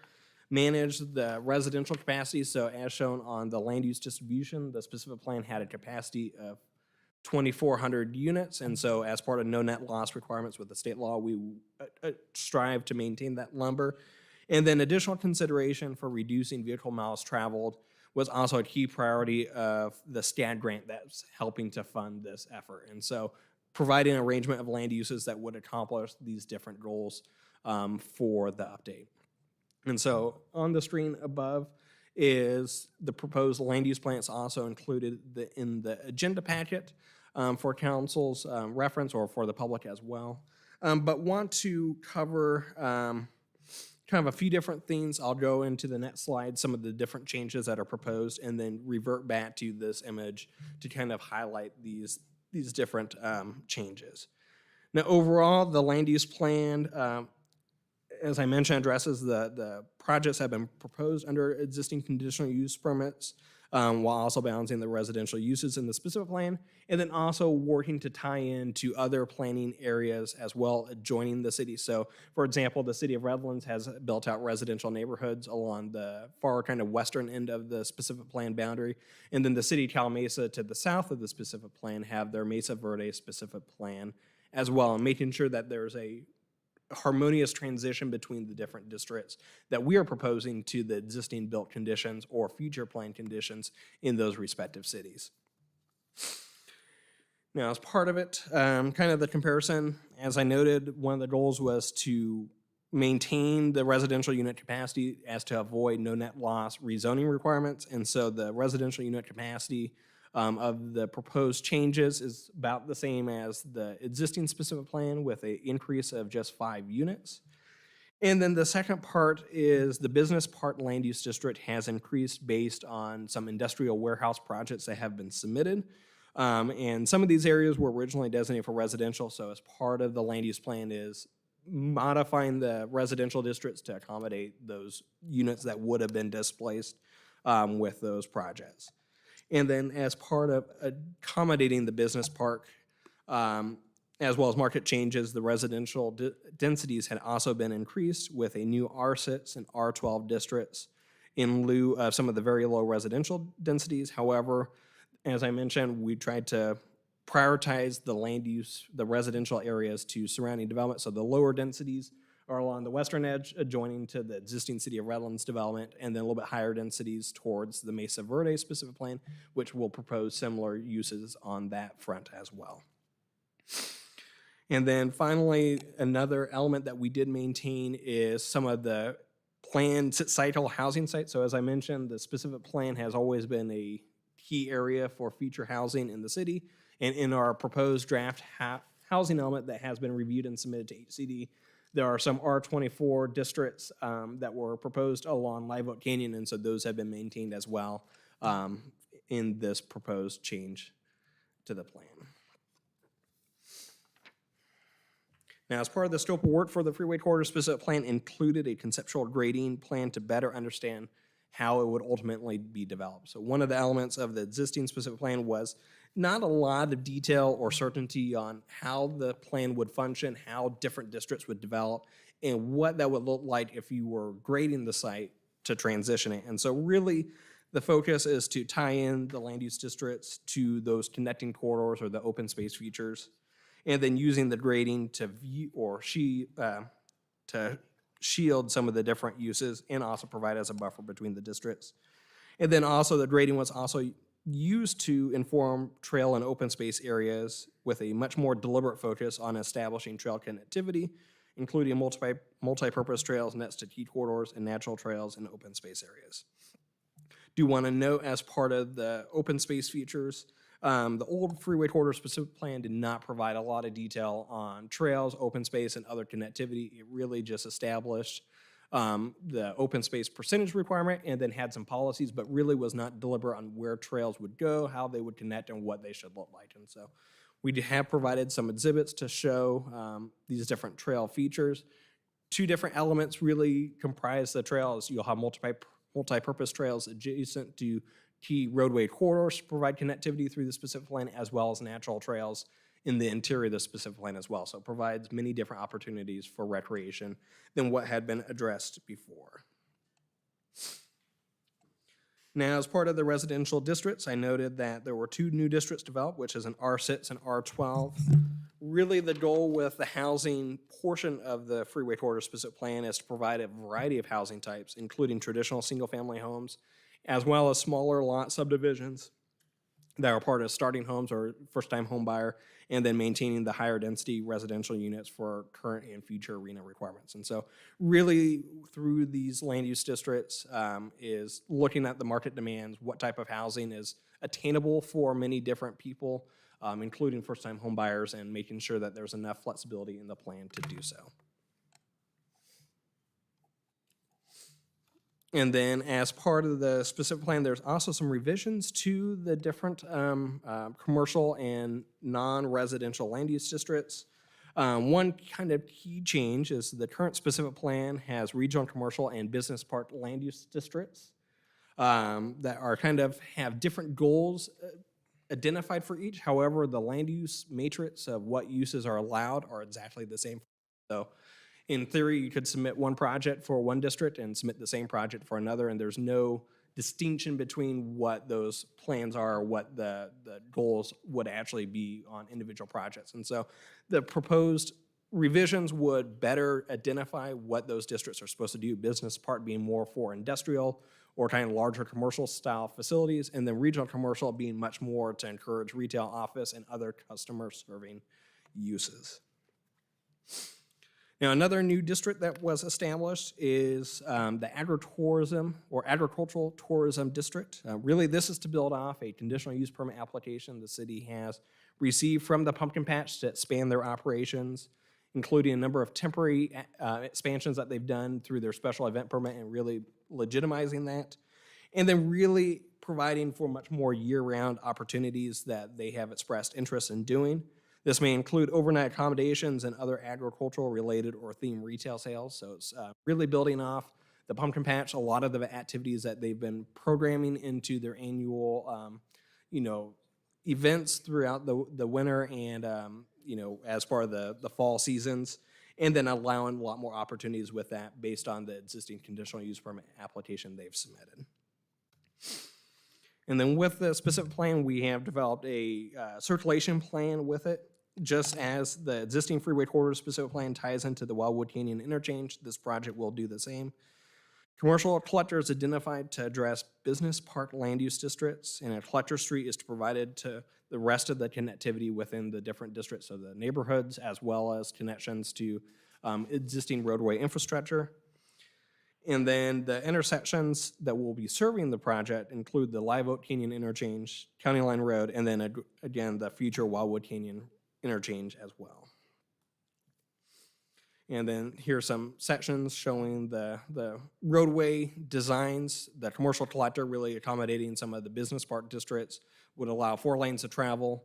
The main collectors would provide at least 2 lanes of travel, as well as trails for both sections.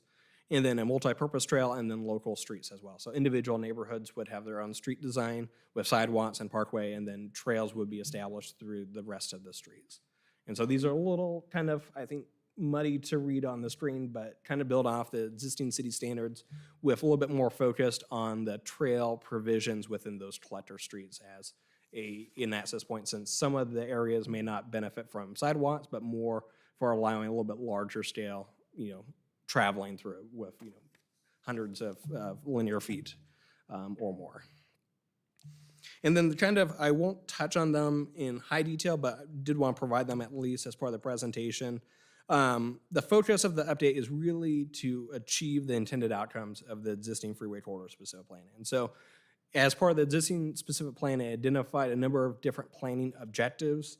And as we modified the different land use districts, we tried to make sure that we either maintained or augmented those different planning objectives. And with the exception of the hillside overlay modifications, the rest of these objectives are either maintained or enhanced. And so every objective that has a star next to it is one that's identified as being augmented by the specific plan. And so just as a reference, many of the different objectives were considered and making sure that we weren't reinventing the wheel, but really looking at what was the goal of the specific plan and how can we do it better.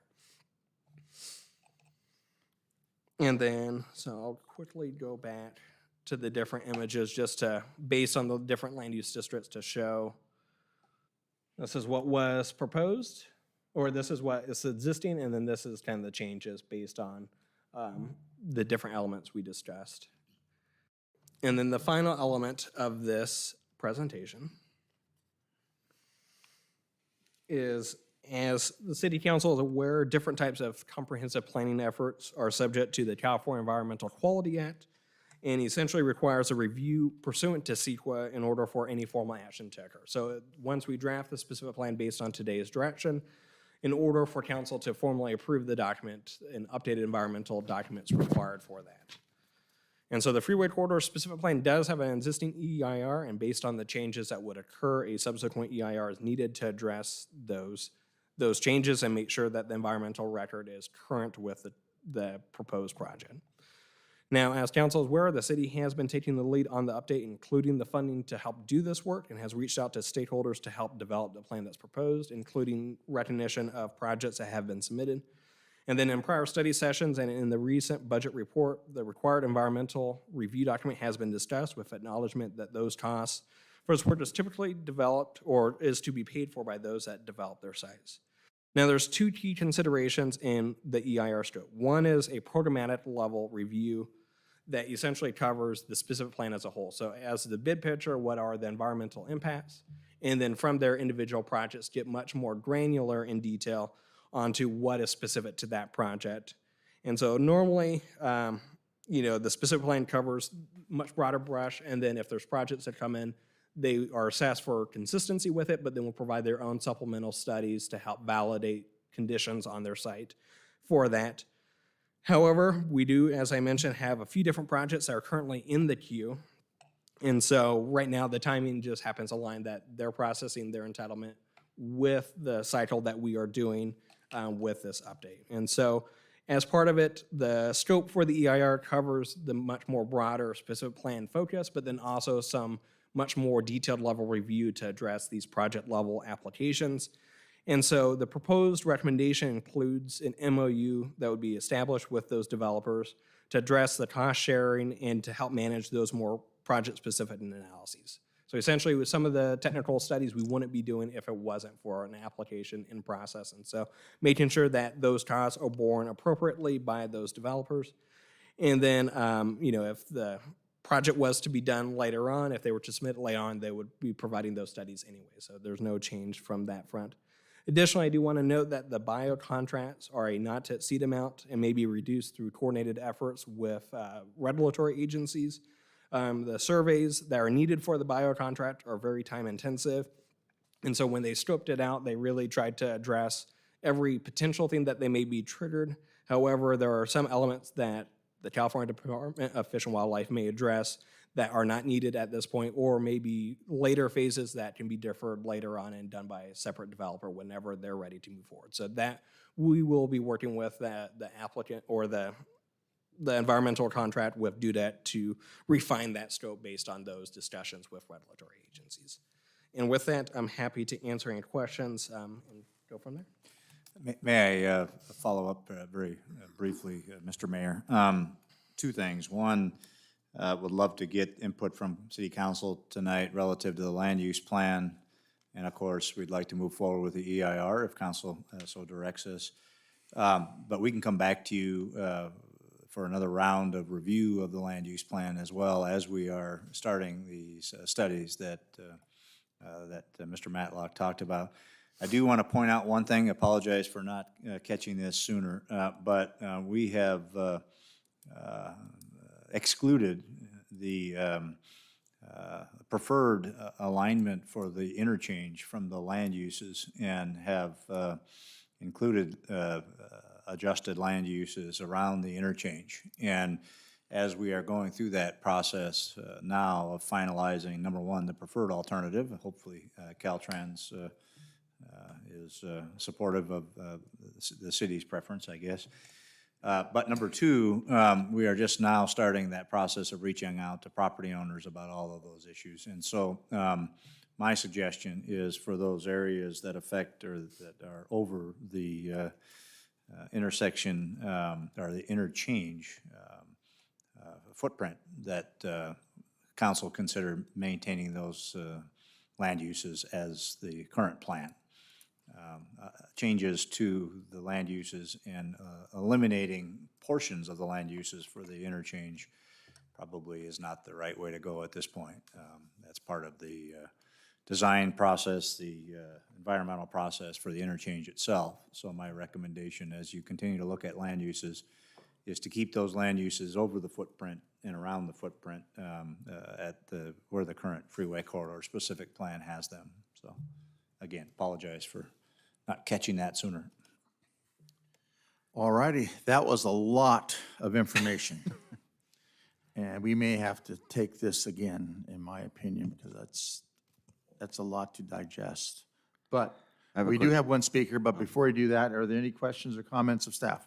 I have a quick question. So I know the Yucaipa Valley Water District's sewer treatment plant is this area in blue, correct? That is correct. So basically all of the sewer lines and all the sewer that comes from the city of Yucaipa, which is on the north side of that map, flows through that land use area, correct? That is correct. Have we taken into consideration any of that? Is there any easements or anything that we're gonna need to look for that? Because I know that the sewer lines are quite large. So the proposed applicant for the business park district area has been working with the Yucaipa Valley Water District on that infrastructure and making sure that they do not impact it in any significant way. And so part of their grading profiles that they provided to us were designed around that constraint of the site and making sure that they did not impact it or impact what the water district would require for their sewer infrastructure. Okay. When you say business park, you mean those two warehouses, those two large warehouses, or what business park? That is correct. The industrial projects have been submitted. Any other questions? Is this, we did our update on our general plan. Are these designations on the general plan that we approved? The specific land use kind of The arrangement right now in the specific plan is the current freeway corridor specific plan. However, there are changes that occurred because of the policies in the general plan that have not yet been reflected in the freeway corridor specific plan.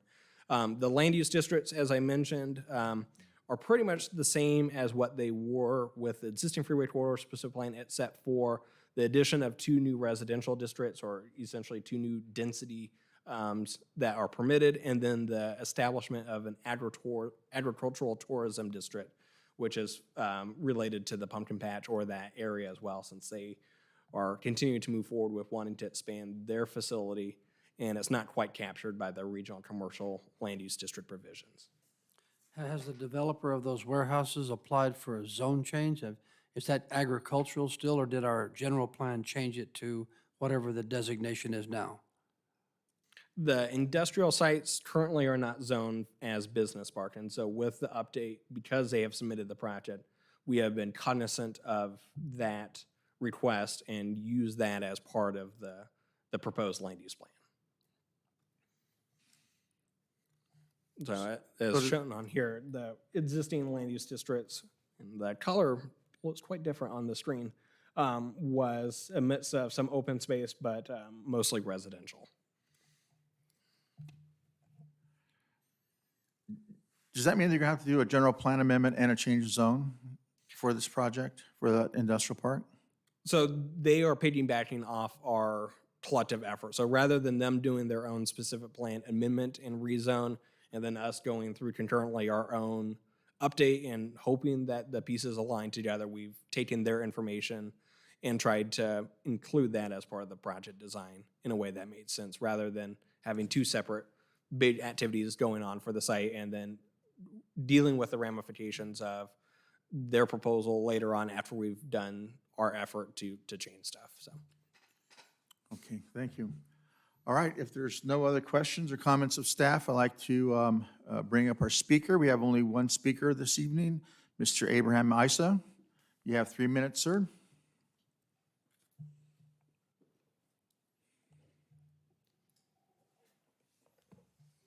Thank you very much, Mayor Avila, council members, Mr. Casey. My name is Abraham Isa.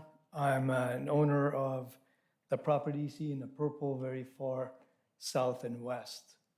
It is quite detached from everything else that is in green at the moment because it's mostly greenland back there. I am adjacent to the water sewer treatment plant by the Yucaipa Water District. I'm along the freeway, I'm along the Live Oak Canyon Road. That's my entrances there. So I'm here on to recommend supporting what the city has recommended to you all. I think the plan makes a lot of sense, at least for my property, not just for my purpose, but for the purpose of the citizens of and residents of the city of Yucaipa. As you know, the land has been idle for quite some time, since prior to 2008. We haven't had any revenue out of it. The city hasn't generated any revenue out of it, any uses out of it. It's just been sitting there, spent a lot of money cleaning it up for the benefit of the community. However, it's currently zoned as residential R1, R2s, and we've had several developers look at it during that period that just poo-pooed the whole idea. There's no way, any possibility of developing such a small density on a 50-acre parcel of land. So that scenario has to change in order for the property to become of any use to anyone. Based on our conversations with consultants at this point, there's a really big demand for what they call large warehouses, but not mega, right? So the shift of the industry has gone to these fulfillment centers, smaller types of warehouses that do need approaches from both areas, but also generate 2 types of revenue, the tax as well, the property tax as well as the sales tax. So it's really beneficial. And the property layout itself, as you see, it's not square, it's not rectangle, it's not really good for mega warehouses. So it's really, best use is the smaller type of warehouses, which are about 300,000 square foot in the back, and then potentially some smaller units up front with some flex use in the front. I don't have a proposed use specific yet. We're in conversations with different folks. And I've been talking to the administration, the city, as well about some of the uses of it. But from an environmental point of view, from an aesthetic point of view, I can give you an idea. We actually had a concert in the backfield over the weekend, and we had two county sheriff cars try to find where the location of the concert is, and they couldn't find it because it's all tucked in way in the back. I'm sure they knew where it is, but there was no noise coming and there was no traffic coming. And if there's no reason for them to go through my gates, there is no reason to look for anything. So the concert happened, and my time is up. So if I may have additional 1 minute. Finish your thought, please. Thank you, appreciate it. So the only modification to what the city's proposing is I would like to square up possibly a little bit of the back. There are hills there that are not purposeful for drainage or for any aesthetics because, again, you can't see them from anywhere except from my property. I would like to square it up a little bit just so we can build a better, more efficient warehouse. Again, these are for anchor type of industrial uses where they will employ more than the mega warehouses that are being built just east of me. And these are beneficial to, again, anchor employees for the city. I think it'll be a great purpose for the city. Thank you. Is your property where the barn is for the antique store? Yes, sir. Thank you, Ms. Eason. My pleasure. Thank you.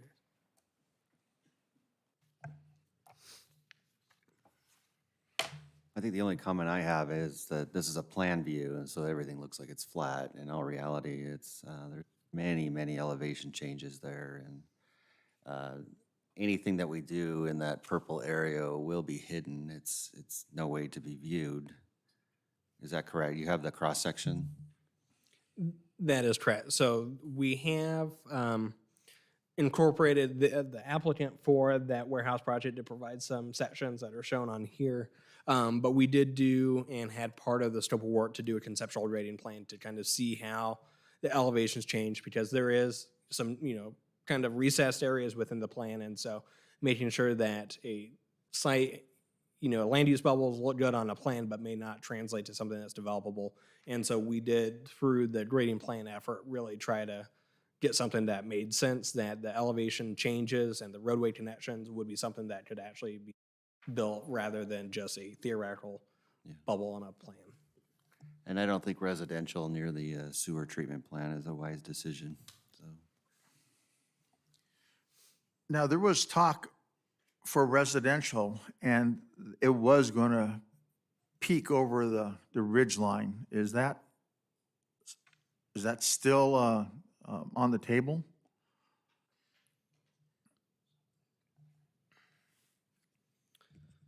So the residential itself has been designed to be pushed back from the ridgeline. So if you kind of look, the dark green shows exactly where the ridgeline that we're trying to preserve is, and then this is located kind of behind that. So it would be the top of slope back would be where the residential district starts. Areas that would be visible and also similar to the existing freeway corridor specific plan is this neighborhood itself here, but that was originally part of the plan. And Some that's of the along boundaries Live Oak. have shifted a little bit, but that was whatever residential development that occurred over there would have been visible regardless. So with the residential you're speaking of on the east side of this map, I'm sorry, back to the last slide. The area you're speaking of on the east side of the map, that residential area there that would likely be visible from I-10 as you're nearing County Line Road. Is that accurate? There may be some spots that are visible right here as some of the grade changes because as the freeway goes along this corner from County Line Road, it dips down quite a bit, and so there's an elevation change. There may be some pockets that are a little bit more visible here. This district here, as part of the existing freeway corridor specific plan, was the city's RM24 district as well, so that kind of land use bubble or some of the limits of where that plan boundary would be did not change as well.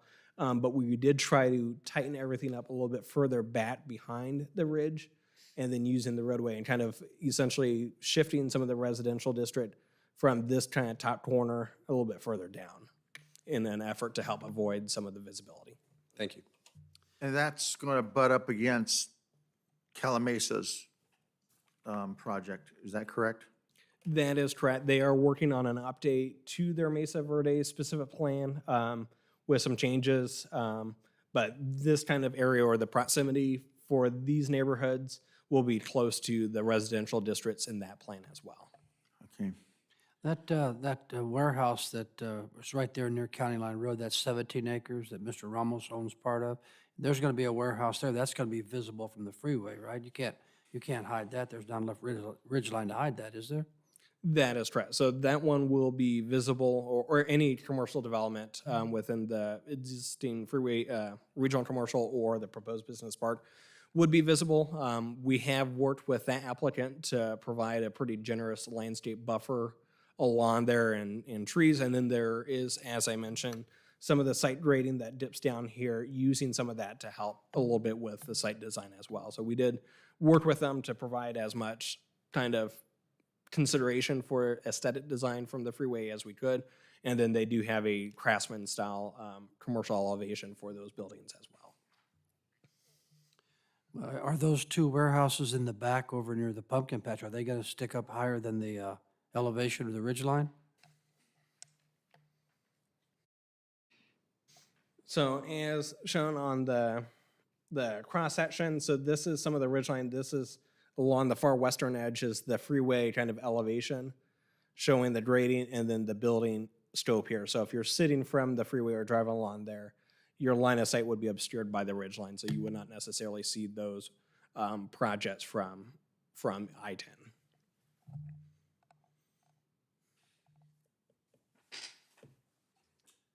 What? Oh, nothing. I just, a warehouse from the freeway, from the 10 there at County Line Road is going to sort of mess up the whole rural look. It's going to be a warehouse. Yeah?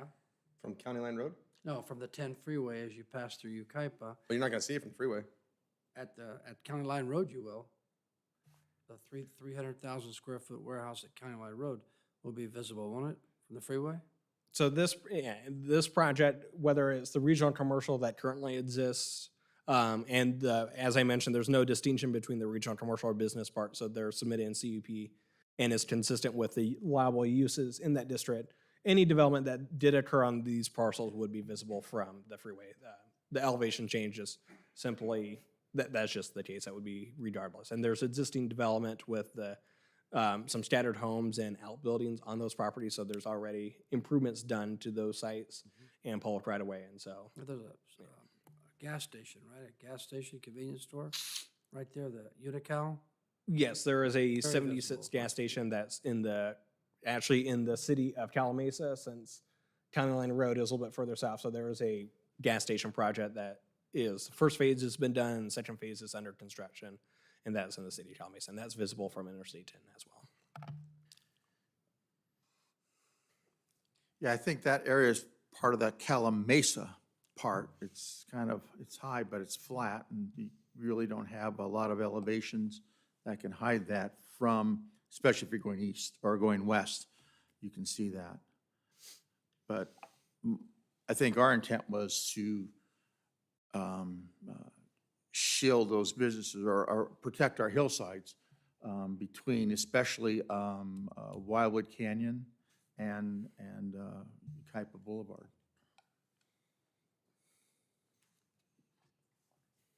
All right, gentlemen, so what kind of direction you want to give for the update?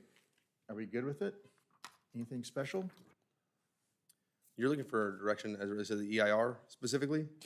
Well, you can take this in sections if you wanted to give staff direction on the land uses first, and then, yes, the second part would be to go forward with the EIR professional services. And again, my suggestion on the land uses is keep the existing land uses in the current specific plan where the interchange alignment is. And then The only additional note is, as part of the EIR process, the land use plan guides essentially what would be the project description and scoping meeting that's required as part of the CEQA review. And so we will use that to then further define everything and then initiate that review process for the EIR. Clear as mud? Well, I would like to see commercial development as much as possible. I know the state has requirements about housing, but that's the only location in our city where we can put a store that will generate enough revenue and sales tax to actually pay for cops and firefighters. And I don't know what the difference is between commercial, retail, and residential housing. I don't know if I haven't done any comparison on that. But if we're ever going to be able to supply or to provide retail shopping for our residents in Yucaipa, other than a Big Five, something bigger than that that will produce the kind of revenue that we need. The only place that we have is right there where we're talking. And the more houses you put there, hopefully it'll generate enough income to pay for enough police officers as our society deteriorates. We're going to need more cops. And so I would say make as much of that commercial as we can. That would be my idea. One response, if I may. There's that middle ground or that third ground in terms of land uses, and that's the business part. And there is certainly an opportunity through property taxes, but more particularly through sales tax, through point of sale sales tax, through an opportunity there. So that would be certainly another opportunity. And if we're going to fulfill our RENO requirements, I know when I first got elected to city council, there was a project on Ken Robinson's property that had, like, I heard 4,000 apartments. I don't know if that was an exaggeration, but it looked like a huge conglomeration of apartments. If we're going to have apartments, that's the place to have them, in my humble opinion, in that area.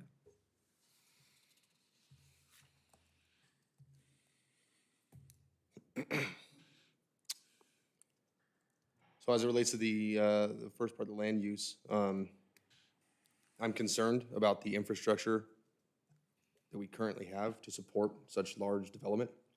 I submit that it's reckless to develop first and build the infrastructure to follow. I think this is a pretty monumental project that we're looking at. Even with the Wildwood Interchange, that we're talking about an increase of hundreds of commercial vehicles a day entering what is already a congested area. I know nobody on this dais is a stranger to phone calls and complaints relative to traffic concerns in the peak season of pumpkins and Christmas trees. So while I support it, I think the city has our work ahead of us, putting the infrastructure in place to support such a large project, the Freeway Corridor specific plan project. I would like to see us take some pretty drastic steps in the way of putting in the infrastructure before we start putting in the traffic, and involving our folks in tan and green to ensure that the enforcement aspect of it is there as well, relative to thoroughfares that are restrictive to commercial traffic only or non-commercial traffic only. So with that, I do support it, and I'd like to see it go through, but I think we have our work ahead of us, gentlemen and ladies first, to ensure that our city can support that influx of vehicular traffic and visitors. Greg, do you have any? So everything to the east, is this still all one property owner, or is it multiple property owners? Do we know?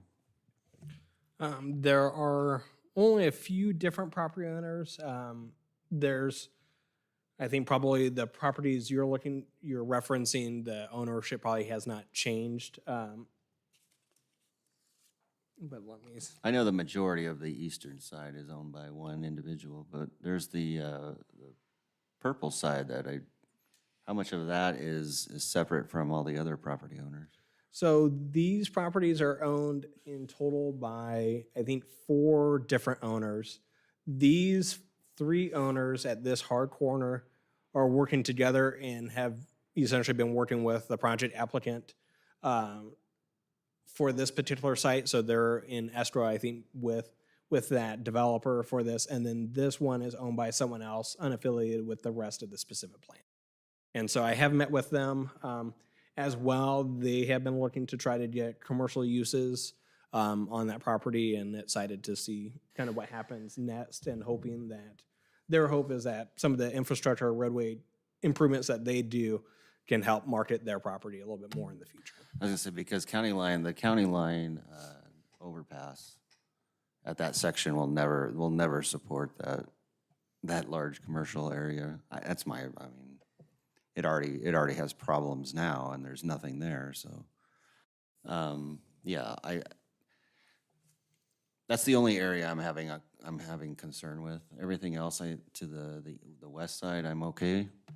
It's that east side, I'm a little concerned that, you know, for that to advance, they would have to be conditioned to, I mean, the overpass at Wildwood Canyon, there's so many things that would have to take place. So. But I think if that were to take place, I could support it. And I think that goes back to what Mayor Pro Tem Beaver was saying. And maybe we need to get some context. And now the Wildwood Interchange is a few years out. And we are working with potential developers who we can partner with in improving our infrastructure. And we also have something going on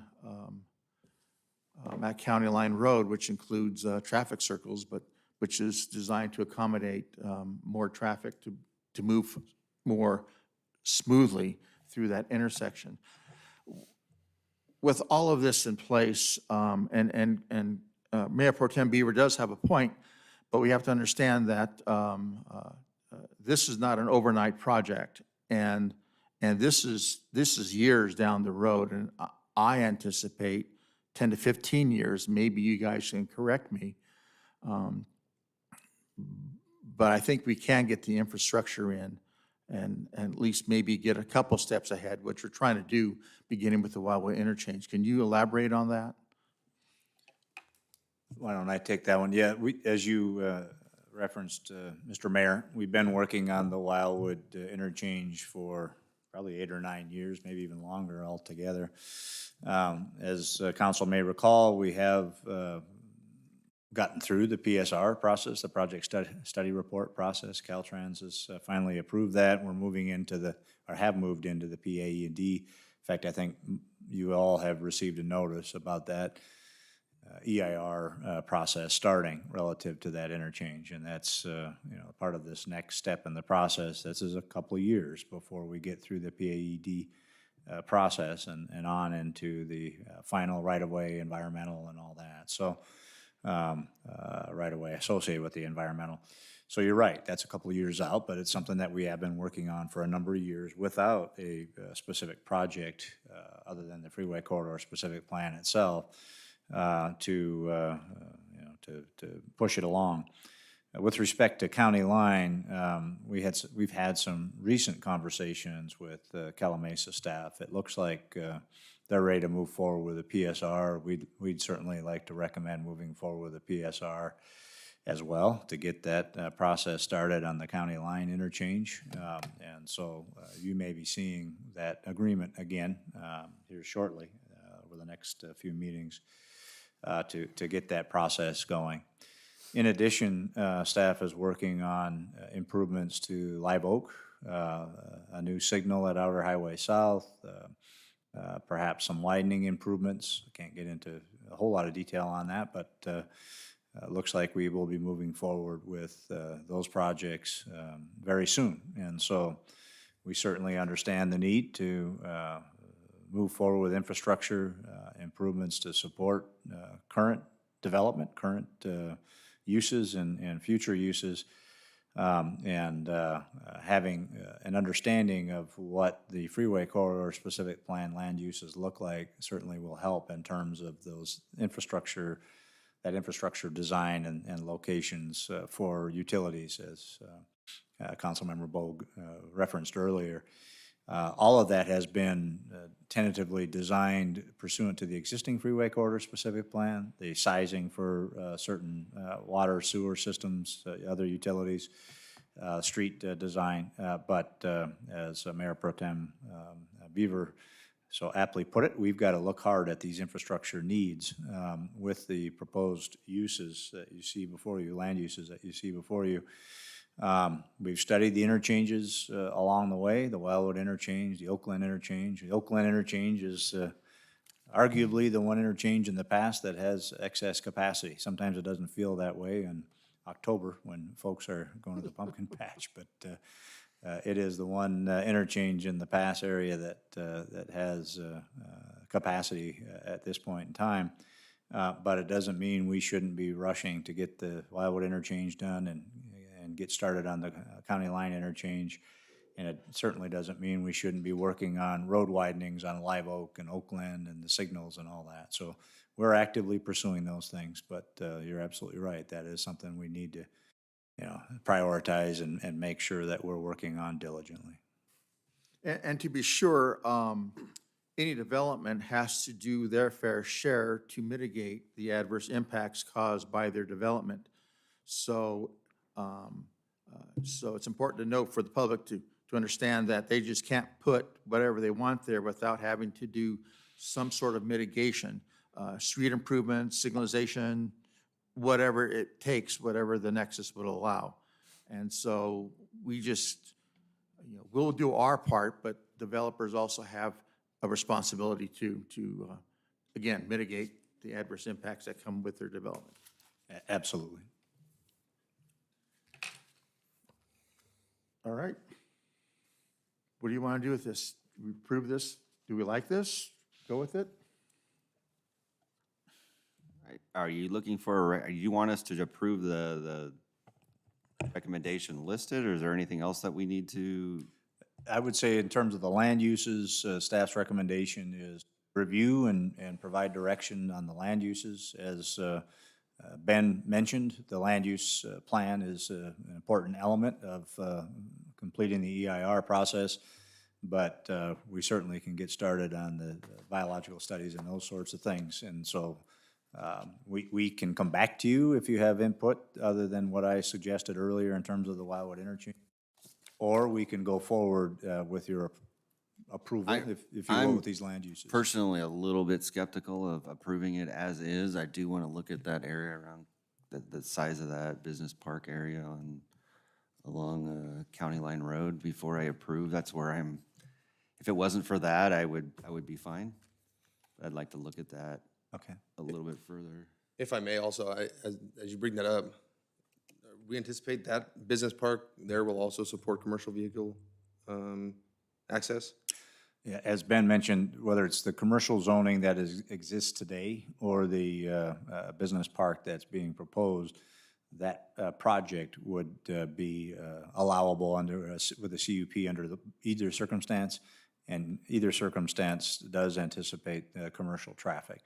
And so one of the things that would be part of the environmental process, either specifically for a project or a programmatic review, is the traffic study. And the programmatic review now is focused on vehicle miles travels analysis, but we still in our general plan have level of service policies that a specific project would have to review, the level of service associated with the traffic study that would be consistent with those policies. So that's the process we're going through now in these specific applications along the way. I suppose the reason for my questioning is more specifically is, as I recall, looking at the County Line Road project that we've been seeing over the last couple of months, it is my impression that I think Calamasa intends on developing some type of traffic circles at interchange.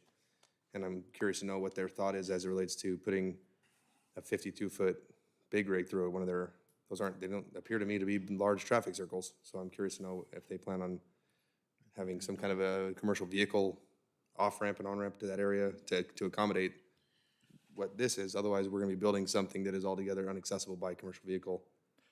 Yeah, that was actually studied as a part of that conceptual analysis that was done with the roundabouts, that those types of vehicles would be able to use the roundabouts. My sense of it is that Caltrans is kind of going in a different direction in this region. That conceptual plan was never fully vetted with Caltrans at all, and it seemed like this local region, unlike some of the other regions in Caltrans, is not necessarily that supportive of roundabout design at the intersections, at the interchanges. And so I'm not sure that's where it would end up, but in those analyses, they did look at larger vehicles. I do want to note as well the gas station project that's in the city of Calamasa joining the specific plan. The second phase is for a large vehicle diesel pump, so it'd be for trailers, RVs, and other oversized vehicles. So if the interchange design impacted the ability for large trucks to get there, it also would impact the city of Calamasa's project as well. Understood. Whatever concern I have will be mitigated out through this EIR. Is that really what I? It's going to be looked at with the EIR and with the independent traffic study done for a specific project. So you'll have more information to evaluate the project and the overall EIR as a result of doing the EIR and the project traffic study report. When the EIR comes back, if it doesn't substantiate that size, we can reduce and that's change it. Those are decisions that council will ultimately have. If that is the case, then I will move the item.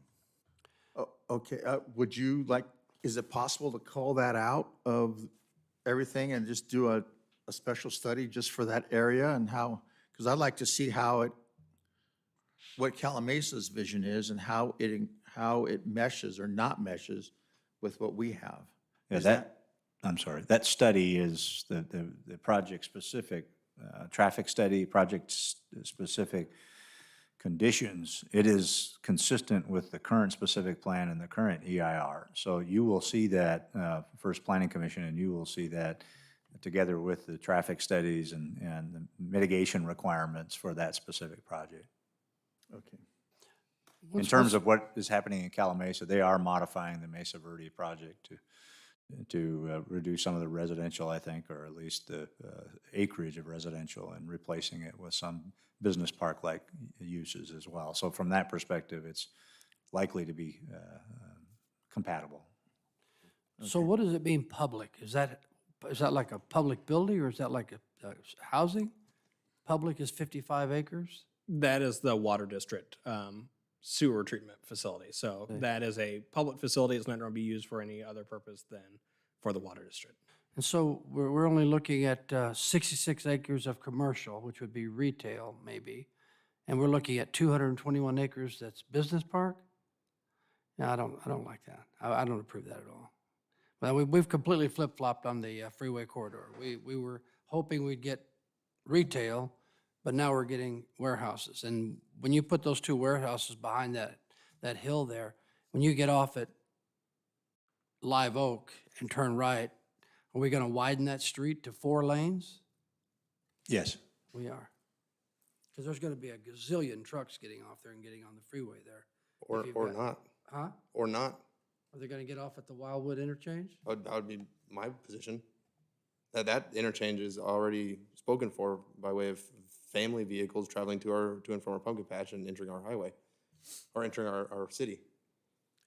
Because we did a traffic study on the Corky's in and out Chick-fil-A, and any given day, there's cars lined up on the side of the street without a lane to be lined up in, and we had a traffic study on that, but that didn't work too well.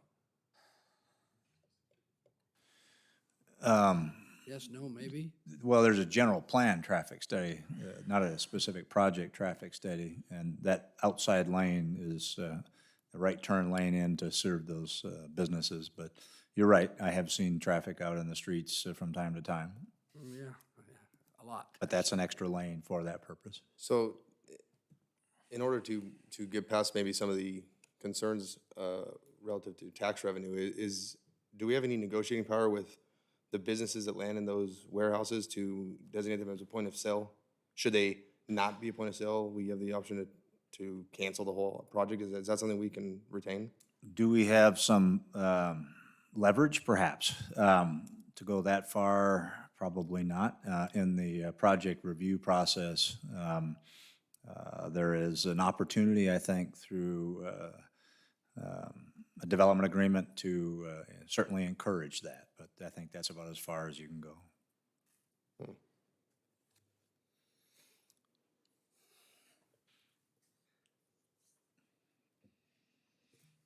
Okay, so, I'd made a motion, to, well, considering that the EIR will mitigate a number of the, and we'll be able to review most of these issues. I do have concerns for sure.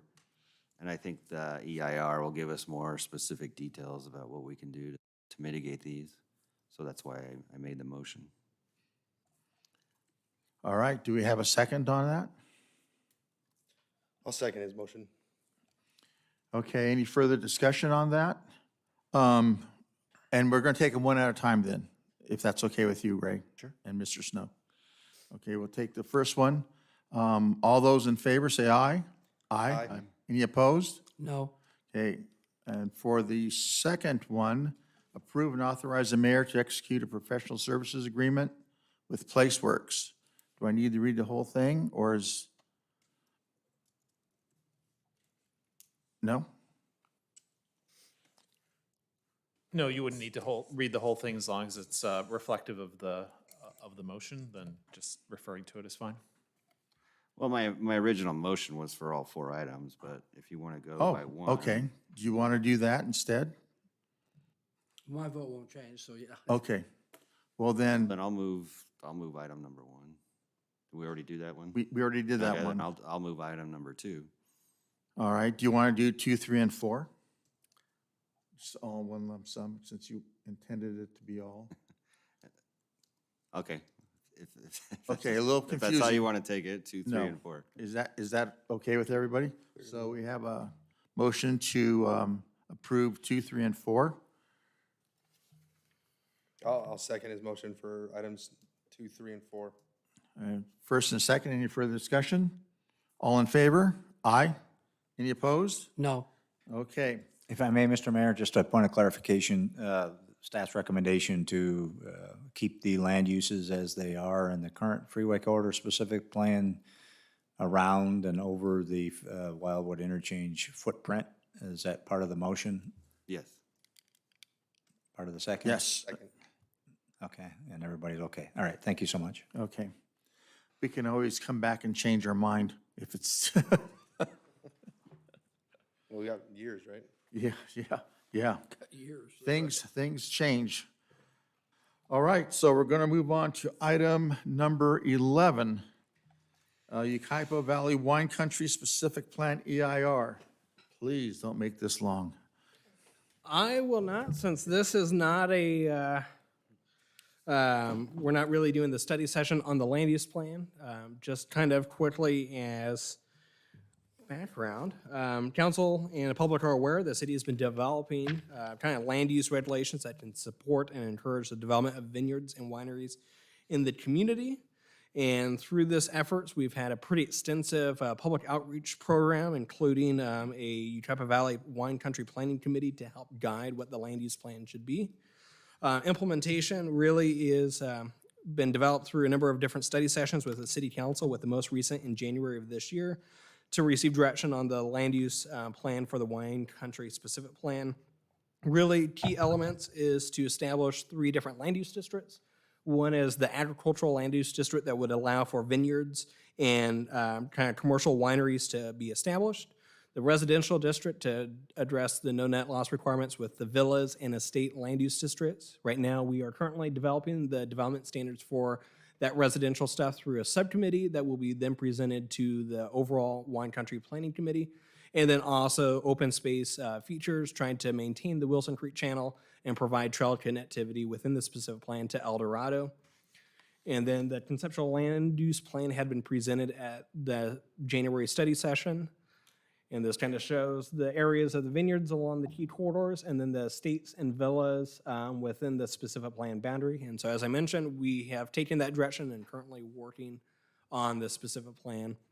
And then we had some exhibits at the last study session showing the different tiers of wineries that would be allowed, with micro wineries being the small kind of entrepreneur type of winery, and then boutique allowing the largest amount of uses in that. And so really today's activity, based on having the land use plan kind of figured out, working through the specific plan document as noted kind of with the Freeway corridor specific plan, as this comprehensive planning effort does require review and approval of a document prepared pursuant to the California Environmental Quality Act in order for a formal adoption to occur. And so with that, the city has been taking the lead on the plan preparation, has done the public outreach with the program, including meetings with the committee, and continues to engage those parties with the development of the plan, and really looking to kickstart the EIR process for the adoption of the plan, so that once we've gone through the plan preparation process, we align with the environmental document for ultimate adoption. And so I do want to note, kind of similar with the Freeway corridor specific plan, does include an MOU with property owners to address some of the cost sharing requirements for the specific plan and manage some of the more project-specific analysis. And additionally, I do want to note similarly that the bio contracts are not to exceed cost, may be reduced through coordination of efforts with other agencies. Example, as part of the scope, is the kangaroo rat studies. We have done multiple studies throughout the city's incorporation in the North Bench area for kangaroo rat, have never found one, and so that's an example of a study that we're going to work with the California Department of Fish and Wildlife to say, do we really need to do this? We've done it many times, including most recently with the Oakland Creek specific plan. Turned out negative. Can we be a little bit more pragmatic with that? And so again, that's another not to exceed contract, so that we can whittle down some of the studies based on concurrence with those agencies. And so with that, staff does recommend approval of items 1 through 3 for the agenda report. And that would essentially start the EIR process, and we'll continue working on the specific plan in the meantime. All right, thank you, Ben. Any questions or comments of staff? This is all the information that has been put through the committee, the review,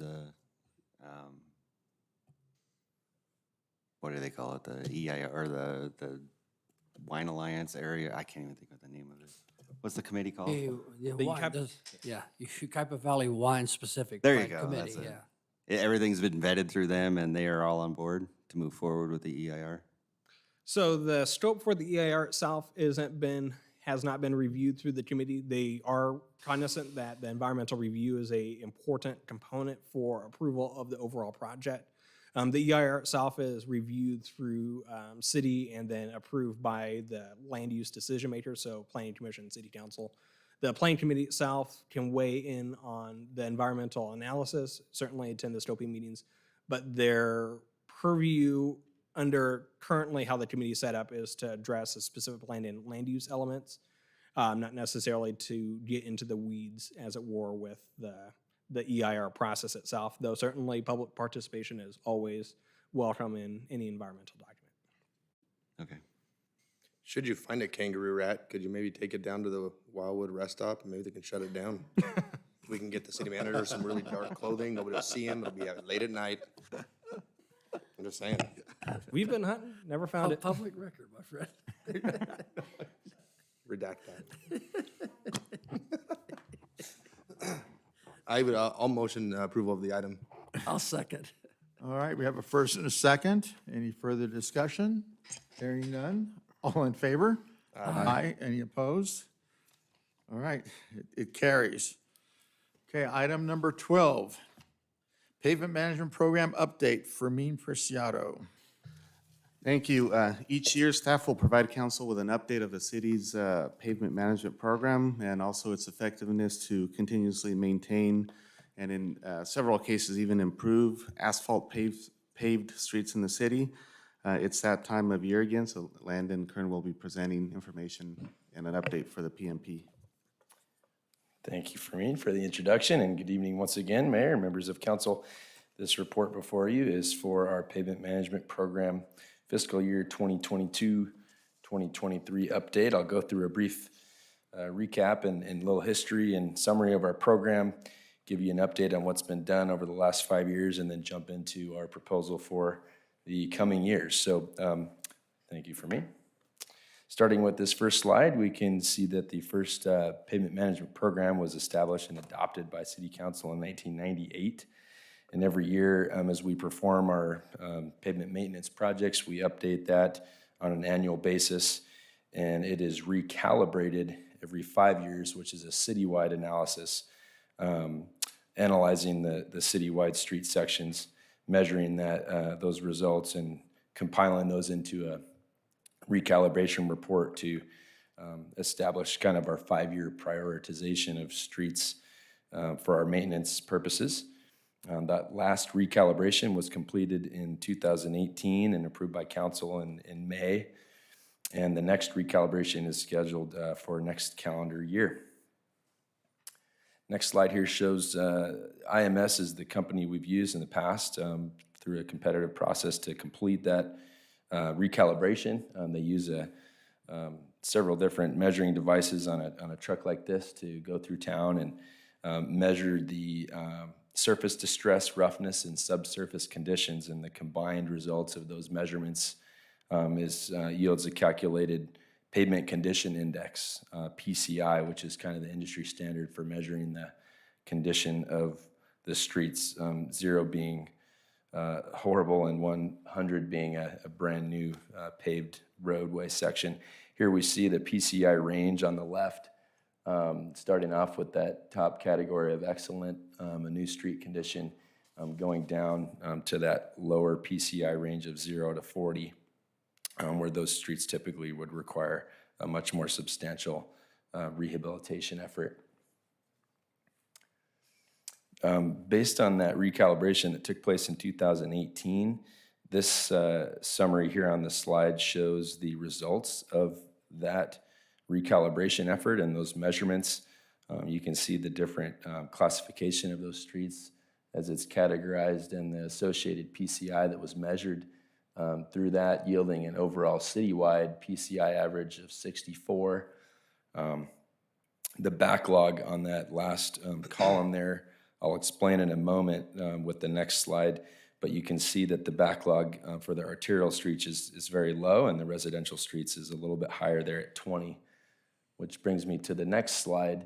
The backlog is essentially all of the streets that are in the poor category, that 0 to 40 range. So on that prior slide, that 2018 effort let us know that we had a significant percentage of that backlog in the residential category.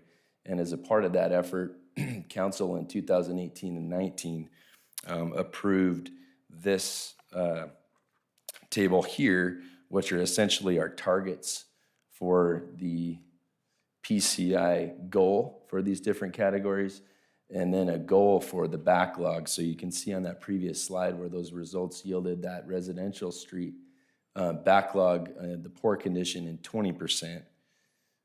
Council at the 2018-19 timeframe established these new backlog goals, essentially prioritizing more effort to be put into the rehabilitation of some of those residential streets, which drives that overall backlog percentage down and helps us manage that particular poor condition in the residential streets. And on the bottom here, you can see that the PCI national average is between 60 and 65. So our Yucaipa average being at 64 is within that range. And our backlog for the in the amount overall is less than 12%, which is typically the industry standard, that overall backlog being less than 12%. We're at about 11.7. So the purpose of this report here is it's our annual update, our proposed fiscal year 22-23 pavement management program update, essentially to provide an update on the pavement maintenance and rehabilitation projects that have been completed over the past 5 years based on that recalibration effort that's taken place in 2013 and then subsequently in 2018. And then also for City Council to review the pavement maintenance and rehabilitation projects recommended with this current year, fiscal year 22-23, and for the next 4 years as a result of the latest recalibration. There's quite a few different streets located on this exhibit here before you, which shows the streets that have been completed in the last 5 years. The different colors being those different years over there on the right, shown on the screen. As with the proposed update and most of them, the variety of different pavement maintenance is incorporated into this. So this covers the different processes that we use to rehab the streets, including microsurfacing, edge mill and overlay, a full mill and overlay, and in some cases a more substantial pulverize and pave in different locations. Moving forward, the most recent contract that was completed was a combination of 2 fiscal years. So we see that here. This is a map showing those streets that were most recently incorporated into that combined effort, this being the 2021 year with those different categories there. And then also the 21-22, which was combined with that previous slide into one contract, where these streets were recently completed. This next slide here is a summary of the proposed funding. And I won't go through each of those items specifically here, but the proposed recommended funding for this PMP update is in the cumulative total there of $3,299,000. And we have a projected year-end fund balance of $262,000. With the update and of that, we are recommending approximately $2.4 million for street maintenance and rehabilitation projects. In the past, under that category, the proposed funding included pavement rehabilitation for City Hall and the community center parking lots. So it's important to note that the proposed funding for the street rehab portion of the update today includes funding for pavement rehabilitation of 7th Street parking lot, as well as Avenue I parking lot. The other categories that are included, we have approximately $221,000 for the patching, crack sealing, striping, signing, and traffic calming program, which are the sub-programs to the PMPs, usually managed under separate contracts and bid packages to accommodate that component of the pavement rehab. In many cases, those programs go in advance of the street rehab, the crack sealing and the patching, prior to those grind and overlay and microsurfacing projects being completed. We have $50,000 for street drainage repairs, $50,000 for uptown alley improvements, and finally $50,000 for local match for federal and state grant funded projects. And it's important to note that's in addition to the PMP allocation in the CIP, approved CIP for highway bridge program projects. For example, the Pendleton Low Water Crossing has $150,000 from the PMP, and the Live Oak Canyon Low Water Crossing also has $50,000 allocated from the PMP toward that project specifically. And so the proposed fiscal year 2022-23 PMP funding in the amount of almost $3.3 million, with future years projected in that report being similar for the next coming 4 years, which is on page 288 of the packet and Exhibit C there. And it's important to note also that the proposed update includes a more extensive crack sealing and patching program for this particular fiscal year in preparation for the proposed microsurfacing, and that may include streets in the future years, PMP such as Oakland Road and Wildwood Canyon Road. These streets are, with the proposed 2022-23 program, are based on the PCI, as I highlighted earlier. Also, the other factors that help us prioritize these streets are the classification of those streets, the volume, adjacent land uses, and some of the other construction activity that's going on in town. Here we finally get to see the map showing the proposed street locations for this PMP update with the different categories there, and I believe the list is also provided in a different format, starting on page 294 of your agenda packet. And I'll go ahead and leave that up on the screen for now. That concludes my presentation, and I would be happy to answer any questions you may have. Thank you. Are there any questions of staff? So the 50,000 for the local match is included in that 3.29 million? Correct. Okay. I have a request. I don't normally do this, but can we look at Oak Glen Road between the Freeway and E Street? I know we have some construction going on over there, but I think we probably better take a second look at that area. And if we're doing that, just today, I got a complaint about the conditions of the road on Fremont between Fur and Carter. Yeah, by the chicken ranch. The observation by the homeowner was the outfall from having the manure trucks come by 2 or 3 times a week has caused the road that serves the chicken ranch to deteriorate. So made a mild request to have that looked at and perhaps rehabilitated. Sorry, Landon, I didn't mean to open up that can. And then, no. With that, I'll move the item, though. Unless you have a request, Justin. Just for clarification, the crack filling and patching that Landon spoke of earlier does include that section of Oak Glen Road and certain sections of Wildwood Canyon as well this year. So not necessarily an overlay at this point, but patching and crack filling. Okay. This is probably one of the most important things that we do as a city. This is one of those just high complaint generating items that people call, I'm sure, the city hall about, and they email me about.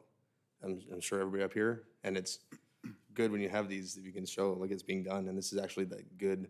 You know, we're not the Yucaipa Savings and Loan. Our job is to spend tax dollars, not save them in this regard. So good work. I won't have any requests. All your streets are fine. My streets, District 4 is top notch.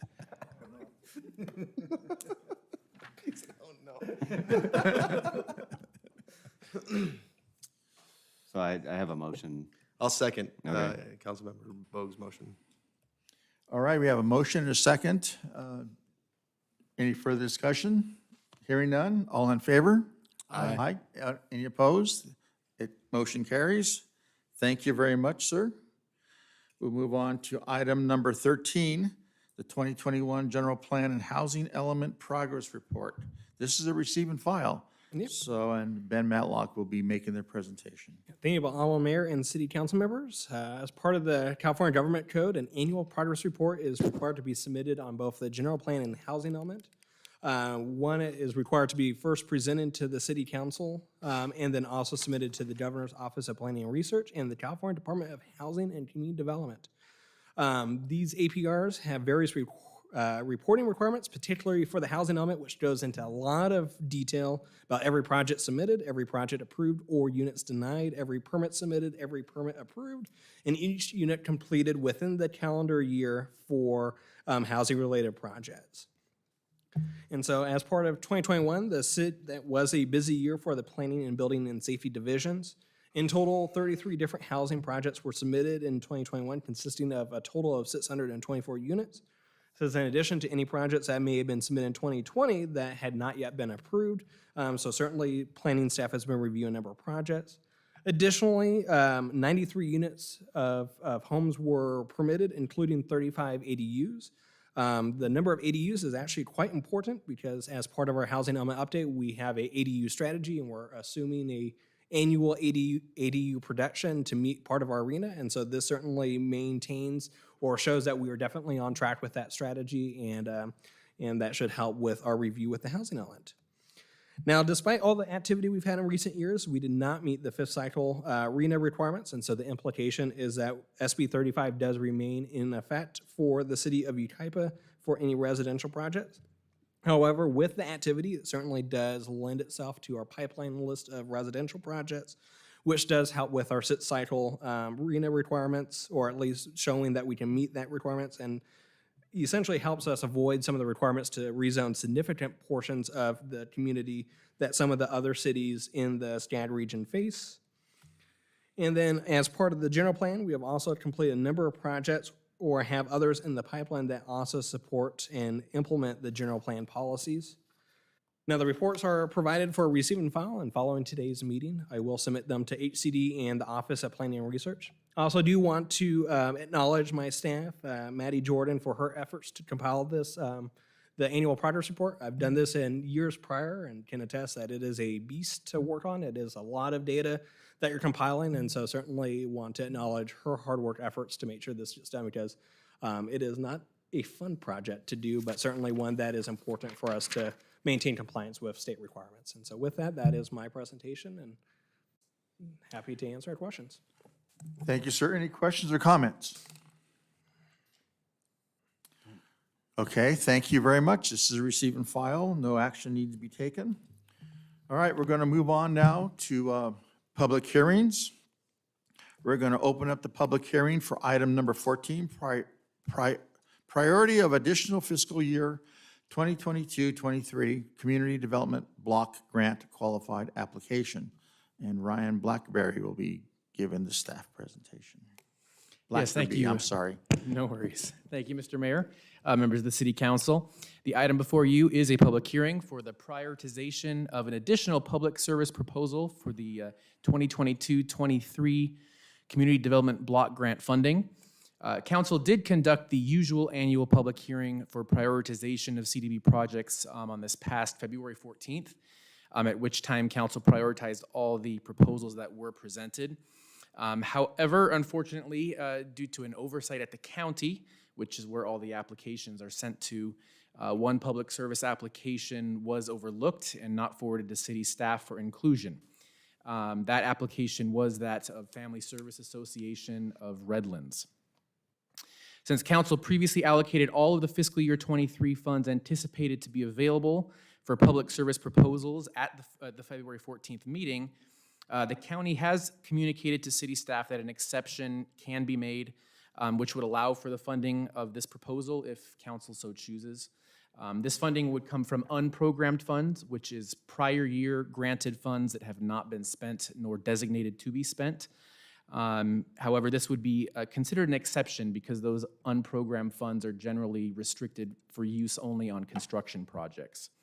The city does currently have $177,805 in said unprogrammed funds available. On the screen, you will see the public service proposals as prioritized by council at the February 14th meeting. You'll see the addition of the Family Service Association of Redlands and their request for $7,500. And you have received the full application details in your packets. And that concludes my report. Council may wish to hear any speakers, and then staff would be ready to hear your direction regarding the funding of this proposal. And I'm also willing to answer any questions you may have. Okay, thank you. Before we ask, we do have a speaker come up. Any questions of staff? So the options are we go ahead and keep the allocations the way we decided before, and then we add this other dollar amount from unallocated funds of the past. So we just basically go with what we decided and then just say, yeah, we're going to add this to it. That's correct. Any other questions? All righty, go ahead and call up the speaker, Mandy Carlson. Ms. Carlson, you have 3 minutes. Good evening, Honorable Mayor, City Council, and staff. I'm very grateful for the opportunity to present tonight. My name is Mandy Carlson, and I am the Program Director for Family Service Association of Redlands and Yucaipa Outreach Project. And we are grateful for your support, past, present, and hopefully future. At the Yucaipa Outreach Program, we staff 2 employees at our office located at 11985 4th Street. Our program assistant helps in the front office with client intake and services, as well as event planning for our clients, while our case manager has primarily worked with our COVID funding grant in marketing and supporting the clients who need mortgage and wraparound services. In 2021, we served 104 families representing 209 individuals. We provided 20 City of Yucaipa residents with emergency rental assistance and paid 37 months of rent or mortgage for people who were either already homeless or facing eviction. Of the 20 families we served, 13 were homeless and moved into stabilization with a move-in deposit and case management services. We also issued 47 motel vouchers, keeping families who had no other shelter options safe and away from the imminent dangers of homelessness. We also issued clothing, food, and transportation support through that office and adopted 7 families through our Christmas and Thanksgiving programs. I thank you for the opportunity to share our work that we've done in the community and for the possibility of continued support through the CDBG program. Thank you. Thank you. Okay, there's obviously no applicant rebuttal. We'll go ahead and close the public hearing and open this up for discussion.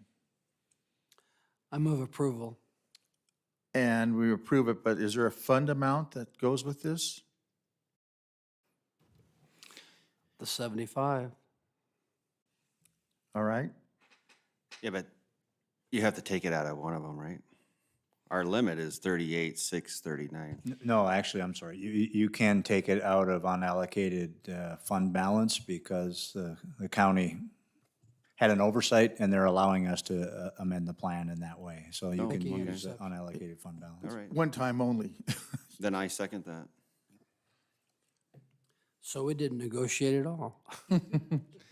Okay, so I have council's indication of $7,500 for Family Services Association of Redlands. All right, we have a first and a second.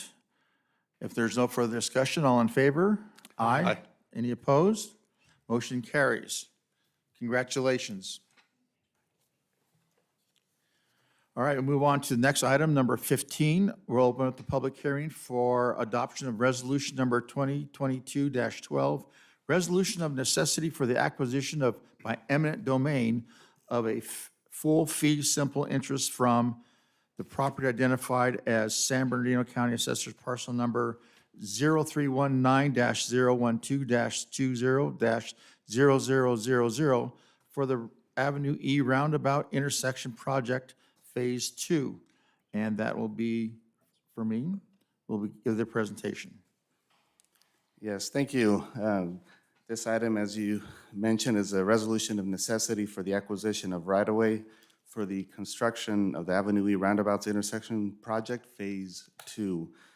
Over the last year, City Council has approved several different purchase and sale agreements for acquisition of right-of-way along Avenue E, and the purpose is to construct Phase 2 of the project. Phase 1 has already been constructed and included the single-lane roundabouts at the intersections of 2nd and 3rd Street with Avenue E.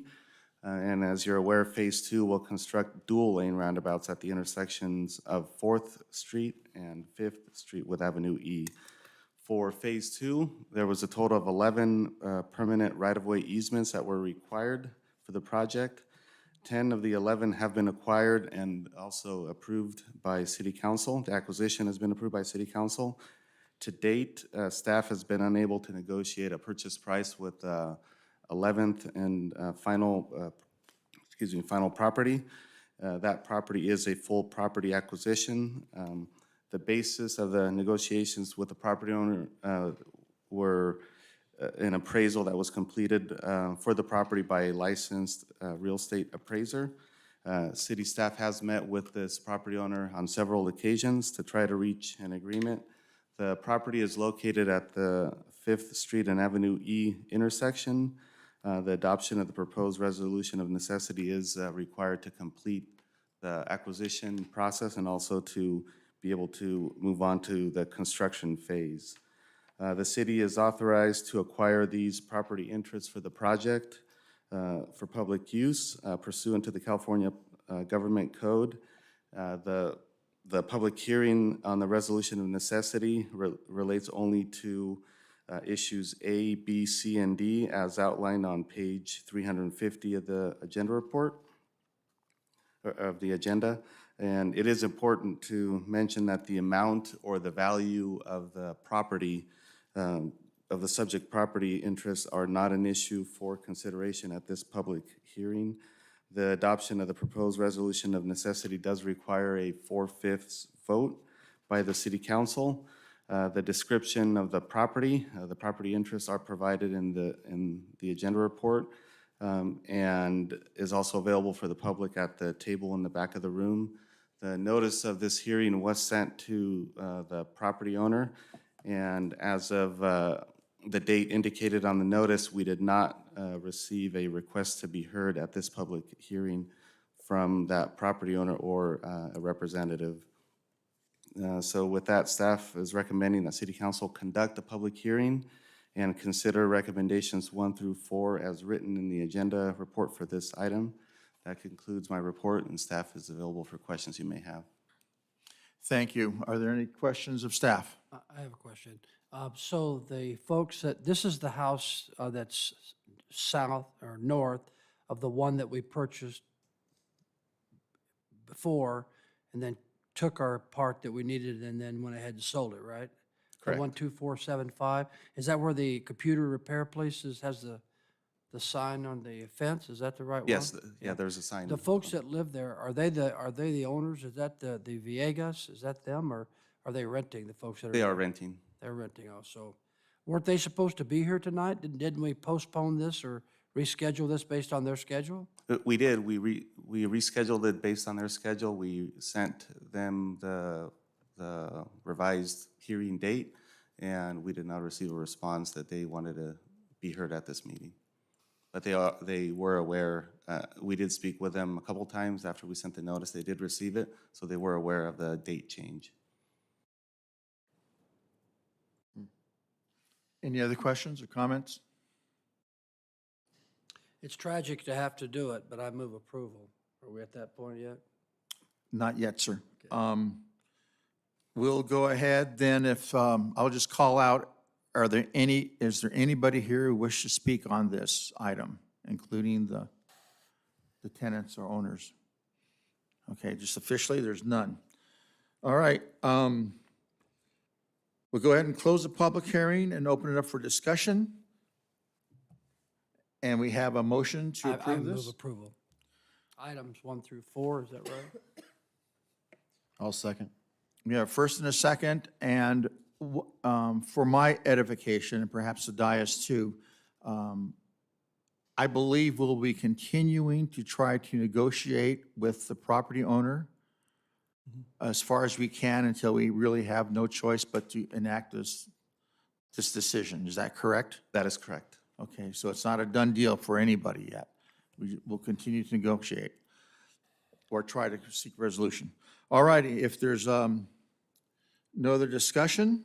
Briefly, Mr. Mayor, I do want to say that the reason this is necessitated is, as Councilmember Duncan said, it's not enjoyable to do.